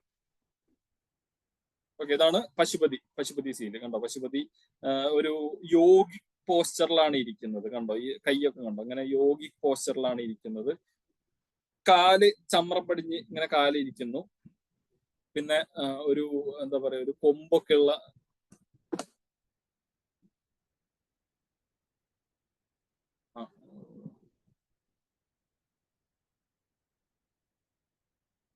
ഇവിടെ ഇങ്ങനെ കൊമ്പ് പോലെ ഒരു അല്ലെങ്കിൽ ഒരു തലപ്പാവൊക്കെ ധരിച്ചിട്ടുണ്ട്. പിന്നെ ഇവിടെ കുറച്ച് ആനിമൽസ് ഉണ്ട്. ഇവിടെ ഒരു എന്താ പശു അല്ല പോത്തോ അങ്ങനെ ഒരു, പിന്നെ ഇവിടെ ഒരു ടൈഗർ ഉണ്ട്, ഇവിടെ ഒരു എലിഫന്റ് ഉണ്ട്, പിന്നെ ഇവിടെ താഴെ ഒരു എന്താ പറയാ മാനുണ്ട്. അങ്ങനെ ഇങ്ങനെ പിന്നെ ഇതിന്റെ ഒരു ഭാഗം നമുക്ക് കട്ടായി പോയിട്ടുണ്ട്. ഈ ഒരു ഏരിയ നമുക്ക് എന്താണെന്ന് അറിയില്ല. അപ്പൊ അങ്ങനെ ഈ ഒരു സീലാണ് നമുക്ക് അവിടെ നിന്ന് ലഭിച്ചിട്ടുള്ളത്. പശുപതി സീല് ഹാരപ്പൻ സിവിലൈസേഷനുമായി ബന്ധപ്പെട്ട് വളരെ ഇമ്പോർട്ടന്റ് ആണ്. പശുപതി സീല്, പശുപതി എന്ന് പറയുന്നത് പ്രോട്ടോ ശിവന്റെ ഒരു ആദ്യ രൂപമായിട്ടാണ് കണക്കാക്കുന്നത്. ഓക്കെ, ഈ പശുപതി സീലും നമുക്ക് മോഹൻജദാരോ എന്നാണ് ലഭിച്ചിരിക്കുന്നത്. ഇത് സ്റ്റിയാറ്റൈറ്റ്, നേരത്തെ ഞാൻ പറഞ്ഞു സോഫ്റ്റ് സ്റ്റോൺ, അതായത് ഈസി ആയിട്ട് ഇങ്ങനെ കൊത്തി ഉണ്ടാക്കാൻ പറ്റുന്ന ഒരു സ്റ്റോൺ ആണ് സ്റ്റിയാറ്റൈറ്റ് കൊണ്ടാണ് ഉണ്ടാക്കിയിരിക്കുന്നത്. ഒരു സീറ്റഡ് ഫിഗർ ആണ്. 3 ഫേസസ് ഉണ്ട്. 3 ഫേസസ്. പിന്നെ ബഫല്ലോ ഹോൺസ് വെച്ചിട്ടുള്ള ഒരു ഹെഡ് ഗിയർ ഉണ്ട്. പിന്നെ ആനിമൽസ് വരുന്നത് എലിഫന്റ് വരുന്നുണ്ട്, ടൈഗർ വരുന്നുണ്ട്, റൈനോസറസ് വരുന്നുണ്ട്, ബഫല്ലോ വരുന്നുണ്ട്, ഡിയർ വരുന്നുണ്ട്. കണ്ടോ, ഇവിടെ റൈനോസറസ് വരുന്നുണ്ട്. റൈനോസറസ്, ഇത് ബഫല്ലോ, ഇത് ടൈഗർ, ഇത് എലിഫന്റ്, ഇവിടെ താഴെ ഡിയറും വരുന്നുണ്ട്. ഓക്കെ, പിന്നെ ഞാൻ പറഞ്ഞു യോഗിക് പോസ്ചർ. ആ യോഗിക് പോസ്ചറിലാണ് ഇരിക്കുന്നത്. പിന്നെ ഏർലി ഫോം ഓഫ് ശിവന്റെ ഒരു ഏർലി ഫോം ആയിട്ടും കരുതുന്നുണ്ട്. ഇതും ഒരു റിലീജിയസ് ബിലീഫുമായി ബന്ധപ്പെട്ടായിരിക്കും എന്നാണ് നമ്മൾ മനസ്സിലാക്കിയിരിക്കുന്നത്. ഓക്കെ, പശുപതി സീല് നമുക്ക് എവിടെ നിന്നാണ് ലഭിച്ചിരിക്കുന്ന മോഹൻജദാരോ. പിന്നെ പോട്ടറി, മറ്റേ പാത്രങ്ങൾ ഉണ്ടാക്കുന്നത്. ഇവിടെ ശ്രദ്ധിക്കേണ്ട ഒരു കാര്യം, നമ്മള് നേരത്തെ റെഡ് ആൻഡ് ബ്ലാക്ക് പോട്ടറി പറഞ്ഞിരുന്നു നമ്മൾ ചാൽക്കോളിത്തിക് ഏജ് ആയിട്ട് ബന്ധപ്പെട്ട്. ഇവിടെ painted and plain pottery, painted ആയിട്ടുള്ള പോട്ടറി, അതായത് പോട്ടറീസിൽ പെയിന്റ് ചെയ്യുന്നുണ്ട്. ഇവിടെ നോക്കിക്കഴിഞ്ഞാൽ ഇങ്ങനെ ഓരോ പാറ്റേൺസ് കാണാം, ജോമെട്രിക് പാറ്റേൺസ് കാണാം, അല്ലെങ്കിൽ എന്തെങ്കിലുമൊക്കെ കുത്തി വരച്ചിട്ടുള്ള ഒരു പെയിന്റഡ് പോട്ടറിയാണ്. ജോമെട്രിക് ഉണ്ട്, പിന്നെ ഫ്ലോറൽ ഡിസൈൻസ് ഉണ്ട്, ഒരു പൂക്കളുടെ ഒക്കെ ഡിസൈൻ ഉള്ള ഒരു പോട്ടറി. പിന്നെ നമുക്ക് അവിടുന്ന് ലഭിച്ചിരിക്കുന്ന വേറൊരു കാര്യം പെർഫറേറ്റഡ് പോട്ടറി. പെർഫറേറ്റഡ് എന്ന് പറഞ്ഞാൽ എന്താർത്ഥം? പെർഫറേഷൻ എന്ന് പറഞ്ഞാൽ എന്താണ്? പെർഫറേറ്റഡ് പോട്ടറി അറിയോ? പെർഫറേറ്റഡ് പോട്ടറി എന്ന് പറഞ്ഞാൽ പെർഫറേഷൻ എന്ന് പറഞ്ഞാൽ സുഷിരങ്ങൾ എന്നുള്ള ആണ് അർത്ഥം. പിന്നെ സുഷിരങ്ങളുള്ള പോട്ടറി ഇത് യൂസ് ചെയ്തിരുന്നത് മറ്റേ ഈ അന്നത്തെ കാലത്ത് ചാരായം വാറ്റാനാണ് യൂസ് ചെയ്തിരുന്നത്. അങ്ങനെ യൂസ് ചെയ്യാൻ വേണ്ടി ഉള്ള പാത്രമാണ് പെർഫറേറ്റഡ് പോട്ടറി. അപ്പൊ ഹാരപ്പൻ സിവിലൈസേഷൻ തൊട്ടേ നമ്മൾ ചാരായം വാറ്റിലൊക്കെ ഉണ്ടായിരുന്നു എന്നാണ് മനസ്സിലാക്കാൻ പറ്റുന്നത്. Okay, red and black wire ഉണ്ട്.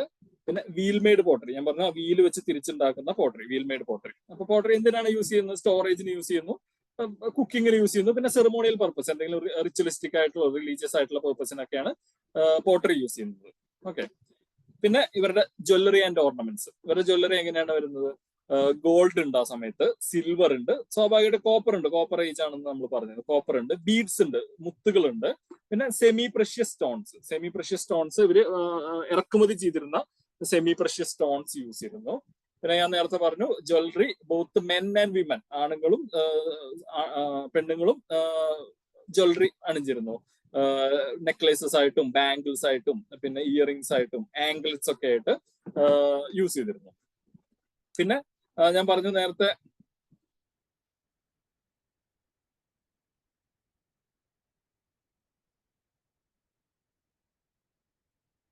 പറഞ്ഞു മറ്റേ ബീഡ് മേക്കിംഗ് ഇൻഡസ്ട്രി ലോത്താലിലുണ്ട്. ലോത്താൽ ഒരു പോർട്ട് സിറ്റി ആണെന്നൊക്കെ പറഞ്ഞിരുന്നു ബീഡ് മേക്കിംഗ് ഇൻഡസ്ട്രി. അപ്പോൾ അത് ഭയങ്കര അഡ്വാൻസ്ഡ് ആയിരുന്നു.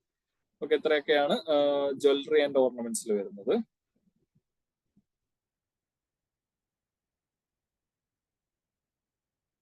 കൾച്ചറൽ ആസ്പെക്ട് നമുക്ക് അടുത്ത ക്ലാസ്സിൽ എടുക്കാം. ഞാൻ എന്തായാലും ഒന്നും കൂടി ഒന്ന് സമ്മറൈസ് ചെയ്യാം ഇത് ഇന്നെടുത്ത കാര്യങ്ങൾ. നമ്മൾ ആദ്യം പറഞ്ഞത് എന്തായിരുന്നു?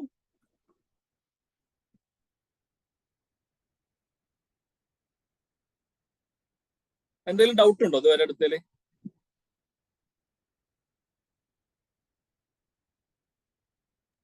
No sir. മനസ്സിലാവുന്നില്ലേ? പിക്ചേഴ്സ് ഒക്കെ ക്ലിയർ ആയിട്ട് കാണുന്ന മനസ്സിലാവുന്നുണ്ടല്ലോ അല്ലെ? Yes sir. Okay okay. അപ്പൊ നമ്മള് സ്റ്റോൺ ഏജിൽ നിന്നാണ് സ്റ്റാർട്ട് ചെയ്തത്. ജസ്റ്റ് ഒന്ന് ഓടിച്ചു പോവാം, കാരണം കൾച്ചറൽ ആസ്പെക്ട് ഇനി പറയാൻ സമയം ഉണ്ടാവില്ല, അതുകൊണ്ടാണ്. ഓക്കെ. സ്റ്റോൺ ഏജ് സ്റ്റാർട്ട് ചെയ്തു. സ്റ്റോൺ ഏജ് നമ്മൾ ലിത്തിക് ഏജ് എന്ന് പറയും. ഒരു 30 ലക്ഷം to 1000 BC വരെയുള്ള ഒരു ഏജ് ആണ് നമ്മൾ പറഞ്ഞു. അതിന് മൂന്നായിട്ട് തരംതിരിച്ചു സ്റ്റോൺ ഏജിനെ. പാലിയോലിത്തിക്, മെസോലിത്തിക്, നിയോലിത്തിക് എന്ന് നമ്മൾ പറഞ്ഞിരുന്നു. പാലിയോലിത്തിക് എന്ന് പറഞ്ഞാൽ ഓൾഡ് ആണ്, മെസോ എന്ന് വെച്ചാൽ മിഡിലാണ്. ഇതിന്റെ ഒരു ട്രാൻസിഷൻ പാലിയോലിത്തിക് എന്ന് ന്യൂയിലേക്കുള്ള ട്രാൻസിഷൻ പീരീഡിനാണ് മിഡിൽ എന്ന് പറയുന്നത്. നിയോലിത്തിക് ന്യൂ സ്റ്റോൺ ഏജ് ആണ്. പിന്നെ നമ്മള് അതിൽ പാലിയോലിത്തിക് തന്നെ നമ്മൾ മൂന്നായിട്ട് തിരിച്ചിരുന്നു. Lower palaeolithic, middle palaeolithic, upper palaeolithic. Lower പാലിയോലിത്തിക്കിന്റെ പ്രത്യേകത ചോപ്പർ ഹാൻഡ് ആക്സ് ആണ് ടൂൾസ് വരുന്നത്. അവിടുന്ന് പിന്നെ ഫ്ലേക്ക് കുറച്ചും കൂടി എന്താ പറയാ ഷാർപ്പായിട്ടുള്ള ഒരു എന്താ പറയാ ടൂൾസ് വന്നു. മിഡിൽ പാലിയോലിത്തിക് ആയിരിക്കും. പിന്നെ അപ്പറിലോട്ട് വരുമ്പോൾ ഫ്ലേക്ക് ആൻഡ് ബ്ലേഡ് എന്ന് പറയുമ്പോൾ അത് കുറച്ചും കൂടി എന്താ പറയാ തിന്നായിട്ടുള്ള കുറച്ചും കൂടി ഷാർപ്പായിട്ടുള്ള ഇത് വന്നു, സ്റ്റോൺസ് വന്നു. ഈ പ്രീ ഹിസ്റ്റോറിക് ആർക്കിയോളജിയുടെ ഫാദർ ആയിട്ട് കണക്കാക്കുന്ന RB ഫൂട്ട് ആണെന്ന് നമ്മൾ പറഞ്ഞു. പാലിയോലിത്തിക് ഏജില് അവര് hunting and nature giving hunter gatherers ആയിരുന്നു എന്ന് പറഞ്ഞു. ഇവിടെ ഏറ്റവും ഇമ്പോർട്ടന്റ് ആയിട്ടുള്ള ഒരു പോയിന്റ് ആണ്, അവര് ക്രോപ്പ് കൾട്ടിവേഷൻ ഉണ്ടായിരുന്നില്ല, ആനിമൽ ഹസ്ബൻഡറി ഉണ്ടായിരുന്നില്ല, പോട്ടറി മേക്കിംഗ് ഉണ്ടായിരുന്നില്ല. ഓൾഡ് പാലിയോലിത്തിക്കിൽ ഉണ്ടായിരുന്നില്ല. ഒരു നൊമാഡിക് ലൈഫ് സ്റ്റൈൽ ആയിരുന്നു അവർ യൂസ് ചെയ്തിരുന്നത്. പിന്നെ ടൂൾസ് നമ്മൾ പറഞ്ഞു. പിന്നെ അതിൽ തന്നെ ഏർലി പാലിയോലിത്തിക്കിലേക്ക് വരുമ്പോൾ ഒരു റിവർ സോവാൻ വാലി, ബാലൻ വാലി, ഉത്തർപ്രദേശ് പറഞ്ഞു. മിഡിൽ പാലിയോലിത്തിക് ഏജിലോട്ട് വരുമ്പോൾ ഇന്ത്യയിലുള്ള നർമ്മദ, തുംഗഭദ്ര റിവേഴ്സിന്റെ തീരത്തൊക്കെയാണ് മിഡിൽ പാലിയോലിത്തിക് വരുന്നത്. അവിടെ ടൂൾസിലേക്ക് വരുമ്പോൾ ഫ്ലേക്സ് ആണ് യൂസ് ചെയ്യുന്നത്. ന്യൂലിക്ക് വരുമ്പോൾ അത് ബ്ലേഡ് എന്നുള്ള അങ്ങനത്തെ കുറച്ചും കൂടി തിൻ ആൻഡ് ഷാർപ്പായിട്ടാണ് വരുന്നത്. അപ്പർ പാലിയോലിത്തിക് ഏജിലേക്ക് വരുമ്പോൾ അത് ഏർലി പാലിയോലിത്തിക് നമ്മൾ ഐസ് ഏജ് ആണെന്ന് പറഞ്ഞു. അപ്പറിലോട്ട് വരുമ്പോൾ ഏറ്റവും last Palaeolithic last phase of ice age ആണെന്ന് പറഞ്ഞു. ബിംബേഡ്ക നമ്മൾ പറഞ്ഞു. ബിംബേഡ്ക കേവ് പെയിന്റിംഗ് ഒക്കെ ആ ഒരു സമയത്താണ് വരുന്നത്. പിന്നെ മോഡേൺ ഹ്യൂമൻ ബീങ്സ്, ഹോമോസാപ്പിയൻസ് അതായത് ഇന്നത്തെ നമ്മുടെ മോഡേൺ മാൻ എന്ന് പറയുന്നത് ഹോമോസാപ്പിയൻസ് ആണ്. അപ്പൊ ജീനസ് നെയിം ഹോമോ. ഈ ഹോമോ ഇതിനു മുമ്പുള്ള ഹോമോ ഇറക്ടക്സും അങ്ങനത്തെ പിന്നെ ആസ്ട്രലോപിറ്റക്കസ് അങ്ങനത്തെയൊക്കെയുള്ള മനുഷ്യനായിരുന്നു ഈ ഒരു ഏരിയയിൽ ഉണ്ടായിരുന്നത്. ഈ അപ്പർ പാലിയോലിത്തിക്കിന്റെ ഏറ്റവും അവസാന സ്റ്റേജ് ഒക്കെ ആകുമ്പോഴാണ് ഈ ഹോമോ സാപ്പിയൻസ് അതായത് മോഡേൺ മെൻ വരുന്നത് നമ്മൾ പറഞ്ഞു. ഓക്കെ. അത് കഴിഞ്ഞിട്ട് നമ്മൾ ടൂൾസ് ഒക്കെ കണ്ടു. ബോണിന്റെ ടൂൾസ് ഉണ്ട്, സ്പിയർ ഹെഡ്സ് ഒക്കെ നമ്മൾ കണ്ടിരുന്നു. പിന്നെ സോഷ്യൽ ഓർഗനൈസേഷൻ, ഒരു പെർമനന്റ് സെറ്റിൽമെന്റ് ഇല്ലാത്തതുകൊണ്ട് അവിടെ ഒരു വില്ലേജോ അങ്ങനെ സോഷ്യൽ ഓർഗനൈസേഷൻ ഒരു ഹെഡോ അങ്ങനെ ആരും ഉണ്ടായിരുന്നില്ല. പക്ഷെ ഒരു സർവൈവലിന് വേണ്ടി അവർ ഒരുമിച്ച് തന്നെ യാത്ര ചെയ്തിരുന്നത്.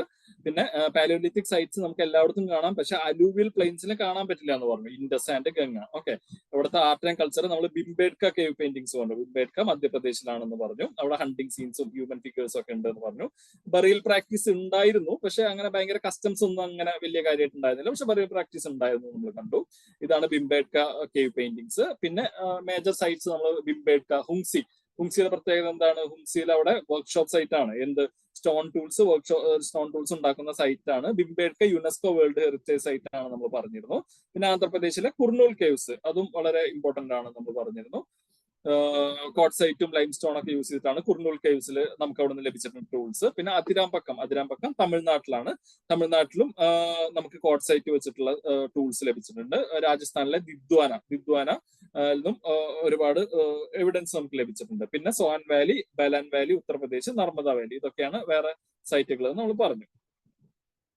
പാലിയോലിത്തിക് സൈറ്റ്സ് കഴിഞ്ഞ് നമ്മൾ മെസോലിത്തിക്, അതൊരു ട്രാൻസിഷൻ സ്റ്റേജ് ആണെന്ന് നമ്മൾ പറഞ്ഞിരുന്നു. ഇന്റർമീഡിയറ്റ് സ്റ്റേജ് ആണ്. ജോൺ ഇവാൻസ് ആണ് അത് കണ്ടുപിടിച്ചത്, പാകിസ്ഥാനിലെ. പിന്നെ പാലിയോലിത്തിക് നിന്ന് മെസോലിത്തിക് വരുമ്പോൾ ടൈമിംഗ് ഓഫ് ആനിമൽസിനെ ടൈം ചെയ്യാൻ ആനിമൽസിനെ അവര് മെരുക്കി. പക്ഷെ അവിടെ അഗ്രികൾച്ചർ തുടങ്ങിയിട്ടില്ല. പിന്നെ ബറിയൽ പ്രാക്ടീസിന്റെ അത് അവരുടെ കൂടെ വെപ്പൺസും ടൂൾസ് ഒക്കെ വെക്കാൻ തുടങ്ങി. ഇവിടുത്തെ വേറൊരു ഇമ്പോർട്ടന്റ് സാധനമാണ് മൈക്രോലിത്സ്. വളരെ ചെറിയ രീതിയിലുള്ള സ്റ്റോൺസ് ഉള്ള ടൂൾസ് ആണ് ഇവർ യൂസ് ചെയ്യുന്നത് മെസോലിത്തിക്ക് വരുമ്പോൾ. പിന്നെ ഇതാണ് മൈക്രോലിത്സ് നമ്മൾ പറഞ്ഞു. മേജർ മെസോലിത്തിക് സൈറ്റ്സ് വരുന്നത് ബാഗോർ, രാജസ്ഥാനിലെ ബാഗോർ ആണ്. പിന്നെ ബിംബേഡ്ക പാലോലിത്തിക് സൈറ്റും ആണ്, മെസോലിത്തിക് സൈറ്റും ആണ് നമ്മൾ പറഞ്ഞിരുന്നു. വേറെ ലംഗ്നാജ്, ആദംഗർ, പിന്നെ സറായ് നഹാർ റായ് ഉത്തർപ്രദേശിലുള്ള ഇതൊക്കെയാണ് സൈറ്റ്സ് വരുന്നത്. പിന്നെ വരുന്ന ഏറ്റവും അവസാനത്തെ നിയോലിത്തിക്, ന്യൂ സ്റ്റോൺ ഏജ് വരുന്നു. അവിടെയാണ് അഗ്രികൾച്ചർ തുടങ്ങുന്നത്. മെഹർഗർ ആണ് സൗത്ത് ഇന്ത്യയിലത്തെ ആദ്യത്തെ അഗ്രികൾച്ചർ സൈറ്റ് ആയിട്ട് നമ്മൾ കരുതുന്നത്. പിന്നെ വീറ്റ്, ബാർലി, റൈസ്, മില്ലറ്റ് ഒക്കെ ഉണ്ട്. പിന്നെ കോട്ടൺ, നിയോലിത്തിക് ഏജിലാണ് കോട്ടൺ ഗ്രോ ചെയ്യാൻ തുടങ്ങിയത്. കോട്ടൺ പിന്നീട് നമ്മൾ ഹാരപ്പൻ സിവിലൈസേഷനിലൊക്കെ പറഞ്ഞ ഒരു ഡ്രസ് ഒക്കെ യൂസ് ചെയ്യുന്നതിനെ കുറിച്ചൊക്കെ പറഞ്ഞിരുന്നു. വീവിംഗ് സ്റ്റാർട്ട് ചെയ്തിട്ടുണ്ട് നിയോലിത്തിക് സൈറ്റില്. ആനിമൽ ഹസ്ബൻഡറി, അവിടെ മിസോലിത്തിക് സൈറ്റിൽ തുടങ്ങിയ ആനിമൽ ഹസ്ബൻഡറി, പക്ഷെ ഇവിടെ പിഗ്സും കാറ്റിൽസും ഗോഡ്സും ഒക്കെ ആയിട്ട് ആനിമൽ ഹസ്ബൻഡറി കുറച്ചും കൂടി നന്നായിട്ട് അഡ്വാൻസ്ഡ് ആയി. ഇവരുടെ ടൂൾസ് ഒക്കെ വളരെ അഡ്വാൻസ്ഡ് ആയിരുന്നു. അവരുടെ സൈറ്റ്, മേജർ സൈറ്റ് ആണ് ബെർസഹോം നമ്മൾ പറഞ്ഞു. പിറ്റ് ഡ്വെല്ലിംഗ് ഉണ്ട്, കാശ്മീരിലാണ്. അപ്പൊ കാശ്മീർ ആലോചിക്കുമ്പോൾ നല്ല തണുപ്പുള്ള സ്ഥലമാണ്. അപ്പൊ സ്വാഭാവികമായിട്ട് അവിടെ ഒരു കുഴി കുഴിച്ച് അതിന്റെ ഉള്ളിലാണ് അവർ താമസിച്ചിരുന്നത്. അതാണ് പിറ്റ് ഡ്വെല്ലിംഗ്. ഇവിടെ ബോൺ ടൂൾസ് ഉണ്ട്. പിന്നെ ചിരാന്തിലും ബോൺ ടൂൾസ് നമ്മൾ പറഞ്ഞിരുന്നത്, ബോൺ ടൂൾസ്. പിന്നെ ഇവിടെ ഡൊമസ്റ്റിക്കേഷൻ അങ്ങനെ വലിയ കാര്യമായിട്ടില്ല, പക്ഷെ ഡോഗ്സിന്റെ ഡൊമസ്റ്റിക്കേഷൻ ഉണ്ട്. കാറ്റൽസ് ഒന്നുമില്ല. കാശ്മീർ വാലിയാണ് സ്ഥലം, അത് ആലോചിച്ചിട്ടുണ്ട്. ഹണ്ടിങ് ആൻഡ് ഫിഷിംഗ് കമ്മ്യൂണിറ്റി ആണെന്ന് പറഞ്ഞിരുന്നു. പോട്രി അവർ യൂസ് ചെയ്തിരുന്നു. ചിരാന്തിലേക്ക് വരുമ്പോൾ ഇവിടെ cultivation, early evidence of rice cultivation വരുന്നുണ്ട്. പോളിഷ്ഡ് സ്റ്റോൺ ടൂൾസ് ആണ്, നിയോലിത്തിക് സൈറ്റ് ആണ്. പിന്നെ വേറെ സൈറ്റുകൾ പയ്യാമ്പള്ളി, മസ്കിയാൻ, ബ്രഹ്മഗിരി കർണാടകയിലെ, ദോചലി, ഹാർഡിംഗ് ആസാമിലുള്ള, അതൊക്കെയാണ് അടുത്ത സൈറ്റ്സ് വരുന്നത്. ഇതാണ് പിറ്റ് ഡ്വെല്ലിങ്സ് വരുന്നത്. പിന്നെ പിക്ലിഹാൽ കാറ്റിൽ ഹെർഡേഴ്സിന്റെ ഒരു സ്ഥലമാണെന്ന് പറഞ്ഞു, കർണാടകയിൽ തന്നെയാണ്. പിന്നെ വരുന്ന ചാൽക്കോലിത്തിക് ഏജ്. ചാൽക്കോ എന്ന് പറഞ്ഞാൽ കോപ്പർ, ലിത്തിക് എന്ന് പറഞ്ഞാൽ സ്റ്റോൺ. അപ്പൊ കോപ്പറും സ്റ്റോണും ഒരേപോലെ യൂസ് ചെയ്യുന്ന ഏജ് ആണ്. കോപ്പറും സ്റ്റോണും കൂടി ഒരേപോലെ യൂസ് ചെയ്യുന്ന ചാൽക്കോലിത്തിക് ഏജ് ആണ് വരുന്നത്. ഈ ഒരു സമയത്ത് സ്റ്റോൺ ഇംപ്ലിമെന്റ്സ് അവർ യൂസ് ചെയ്യുന്നുണ്ട്. ഓക്കെ, കോപ്പർ ഡിസ്കവർ ആയിട്ടുണ്ട്. പക്ഷെ ബ്രോൺസ് ഈ ഒരു സ്ഥലത്ത്, ഈ ഒരു ചാൽക്കോലിത്തിക് ഏജിന് ഇന്ത്യയിലത്തെ ചാൽക്കോലിത്തിക് സൈറ്റ്സിൽ ബ്രോൺസ് ഉണ്ടായിരുന്നില്ല. പക്ഷെ ഇതേ സമയത്ത് തന്നെയുള്ള ഹാരപ്പൻ സൈറ്റ്സിൽ ബ്രോൺസ് യൂസ് ചെയ്തിരുന്നു. ഓക്കെ, ടിന്നിന്റെ അവൈലബിലിറ്റി വളരെ കുറവായിരുന്നുകൊണ്ടാണ് നമുക്കത് കിട്ടാത്തത്. ചാൽക്കോലിത്തിക് ഏജിൽ ബ്രോൺസ് കുറവായിരുന്നു എന്ന് പറഞ്ഞാൽ യെസ്, പക്ഷെ അതേ സമയത്തുള്ള ഹാരപ്പൻ സൈറ്റിൽ ബ്രോൺസ് ഉണ്ടായിരുന്നു. പിന്നെ റെഡ് ആൻഡ് ബ്ലാക്ക് പോട്ടറി പറഞ്ഞു. മഡ് ബ്രിക്സ് നമ്മൾ യൂസ് ചെയ്യുന്നു. ജോർവേ കൾച്ചർ നമ്മൾ പറഞ്ഞു, ഡെക്കാനിലൊക്കെ ഉള്ള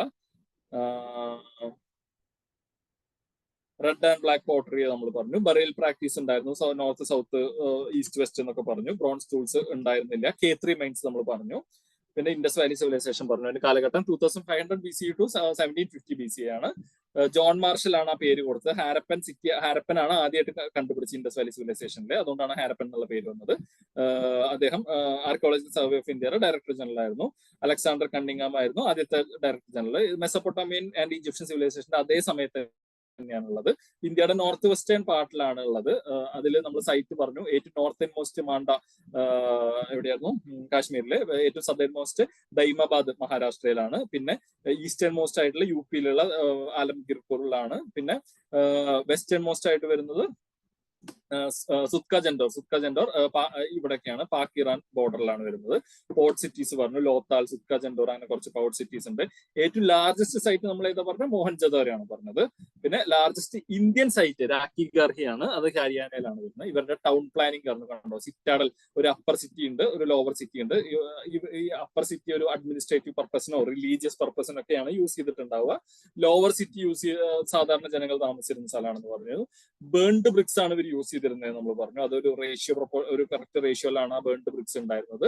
ഈജിപ്തിലെ ഡ്രൈഡ് ബ്രിക്സും മെസോപ്പൊട്ടാമിയയിലെ ബേക്കഡ് ബ്രിക്സും. ഇത് PYQ ആണ്, ശ്രദ്ധിക്കണം. പിന്നെ റെസിഡൻഷ്യൽ ബിൽഡിംഗ് മൾട്ടി സ്റ്റോറിഡ് ഉണ്ടായിരുന്നു. അവര് പ്രൈവസി ഓറിയന്റഡ് ആർക്കിടെക്ചർ ആണെന്ന് നമ്മൾ പറഞ്ഞു. കണ്ടോ, പ്രൈവസി ഓറിയന്റഡ് ആർക്കിടെക്ചർ ആണെന്ന് പറഞ്ഞു. ഡ്രെയിനേജ് സിസ്റ്റം വളരെ വെൽ ഡ്രെയിനേജ് സിസ്റ്റം ഉണ്ടായിരുന്നു. ഗ്രിഡ് പാറ്റേണിലായിരുന്നു അവരുടെ വീടുകൾ ഉണ്ടായിരുന്നത്. ഫോർട്ടുകൾ ഉണ്ടായിരുന്നു, ഗ്രാനറീസ് ഉണ്ടായിരുന്നു നമ്മളൊക്കെ പറഞ്ഞു. ഗ്രേറ്റ് ബാത്ത് മോഹൻജദാരോയിലാണ്. ഇതാണ് ഗ്രേറ്റ് ബാത്ത്. നോർത്ത് സൗത്തില് സ്റ്റെപ്സ് ഒക്കെ ഉള്ള കാര്യം നമ്മൾ പറഞ്ഞു. സൊസൈറ്റി അർബൻ ലൈഫ് സ്റ്റൈലാണ്. ക്ലോത്തിങ് ആൻഡ് ഓർണമെന്റ്സ് ഉണ്ടായിരുന്നു. ഡയറ്റ് അവർ മിൽക്ക് ഒക്കെ കൺസ്യൂം ചെയ്തിരുന്നു. പിന്നെ മീറ്റും ഫിഷും ഒക്കെ കൺസ്യൂം ചെയ്തിരുന്നു. പിന്നെ റിക്രിയേഷന് വേണ്ടി ഒരു ടോയ്സ് ഉണ്ടായിരുന്നു. പിന്നെ ബോർഡ് ഗെയിംസ് ഒക്കെ ഉണ്ടായിരുന്നു എന്ന് പറഞ്ഞു. നമ്മൾ അഗ്രികൾച്ചർ ആണ് പ്രൈമറി ഓക്യുപ്പേഷൻ. ക്രാഫ്റ്റ് വളരെ നല്ലതായിരുന്നു. ആർട്ട് ആൻഡ് കൾച്ചറിൽ ഈ മദർ ഗോഡസിന്റെ ഫിഗർ നമ്മൾ പറഞ്ഞു ഫെർട്ടിലിറ്റി റെപ്രസെന്റ് ചെയ്യുന്നു എന്ന് പറഞ്ഞു. Bronze statue, lost wax technique എന്താന്ന് പറഞ്ഞു. മോഹൻജദാരോയിലുള്ള കോൺഫിഡന്റ് യങ് ഗേൾ. പിന്നെ സ്കൾപ്ചേഴ്സ്, പ്രീസ്റ്റ് കിങ് ട്രഫോയിൽഡ് പാറ്റേണിലുള്ള ഒരു റോബൊക്കെ ഇട്ടിട്ടുള്ള പ്രീസ്റ്റ് കിങ്, ബിയേർഡഡ് മാൻ ആണ്. സീൽസ്, സ്റ്റിയാറ്റായിട്ട് വെച്ചിട്ടുള്ള സീലുകൾ, അതിൽ നമ്മൾ പശുപതി സീൽ പറഞ്ഞു. പശുപതി സീലിൽ ഏതൊക്കെ ആനിമൽസ് ഉള്ളതാണെന്ന് പറഞ്ഞു. പ്രോട്ടോ ശിവ എന്നാണ് അറിയപ്പെടുന്നത്. ഇത് പെർഫറേറ്റഡ് പോട്ടറി നമ്മൾ പറഞ്ഞു, സുഷിരങ്ങളുള്ള പോട്ടറി. പിന്നെ ലിക്കർ ഉണ്ടാക്കാൻ വേണ്ടി യൂസ് ചെയ്തിരുന്നു. പിന്നെ പല ടൈപ്പ് ഓഫ് പോട്ടറിയിൽ ജോമെട്രി അല്ലെങ്കിൽ ഫ്ലവർ പാറ്റേൺ ഒക്കെ ഉള്ള പോട്ടറി. പിന്നെ ജ്വല്ലറി ആൻഡ് ഓർണമെന്റ്സ്, ഗോൾഡ് അങ്ങനത്തെ ജ്വല്ലറീസ് ഒക്കെ യൂസ് ചെയ്തിരുന്നു. ആണുങ്ങളും പെണ്ണുങ്ങളും ജ്വല്ലറീസ് യൂസ് ചെയ്തിരുന്നു നമ്മൾ പറഞ്ഞു. ഇത്രയാണ് നമ്മുടെ ഇന്നത്തെ ക്ലാസ്. മനസ്സിലാവുന്നുണ്ടല്ലോ അല്ലെ? എന്തെങ്കിലും ഡൗട്ട് ഉണ്ടോ? ഇത് കഴിഞ്ഞ ക്ലാസ്സിൽ എടുത്ത ആളുകൾ ഈ ഒരു PDF കൂടി ഒന്ന് വായിക്കണം. ഞാൻ ഇതിൽ എക്സ്ട്രാ കുറച്ച് സാധനങ്ങൾ കൂടി ആഡ് ചെയ്തിട്ടുണ്ട്. Okay okay okay. അപ്പോ നമുക്ക് അടുത്ത ക്ലാസ്സിൽ ഹാരപ്പൻ സിവിലൈസേഷന്റെ ക്യാമൽ ബോൺസ് നമുക്ക് ലഭിക്കുന്നത് രാജസ്ഥാൻ. കിരൺ, രാജസ്ഥാൻ ഒരു ഏരിയ പറഞ്ഞത് നമ്മൾ ചാൽക്കോളിത്തിക് ഏജിലാണ് നമുക്ക് ക്യാമൽ ബോൺസ് ലഭിക്കുന്നത്. അപ്പൊ കുറച്ച് എക്സ്ട്രാ പോയിന്റ്സ് നമ്മൾ ഇതിൽ ആഡ് ചെയ്തിട്ടുണ്ട്. അപ്പോ ഈ ഒരു PDF വായിക്കണം. ഓക്കെ, അപ്പൊ എല്ലാം ക്ലിയർ ആയി എന്ന് വിചാരിക്കുന്നു. ഡൗട്ട്സ് ഒന്നും ഇല്ലല്ലോ അല്ലെ?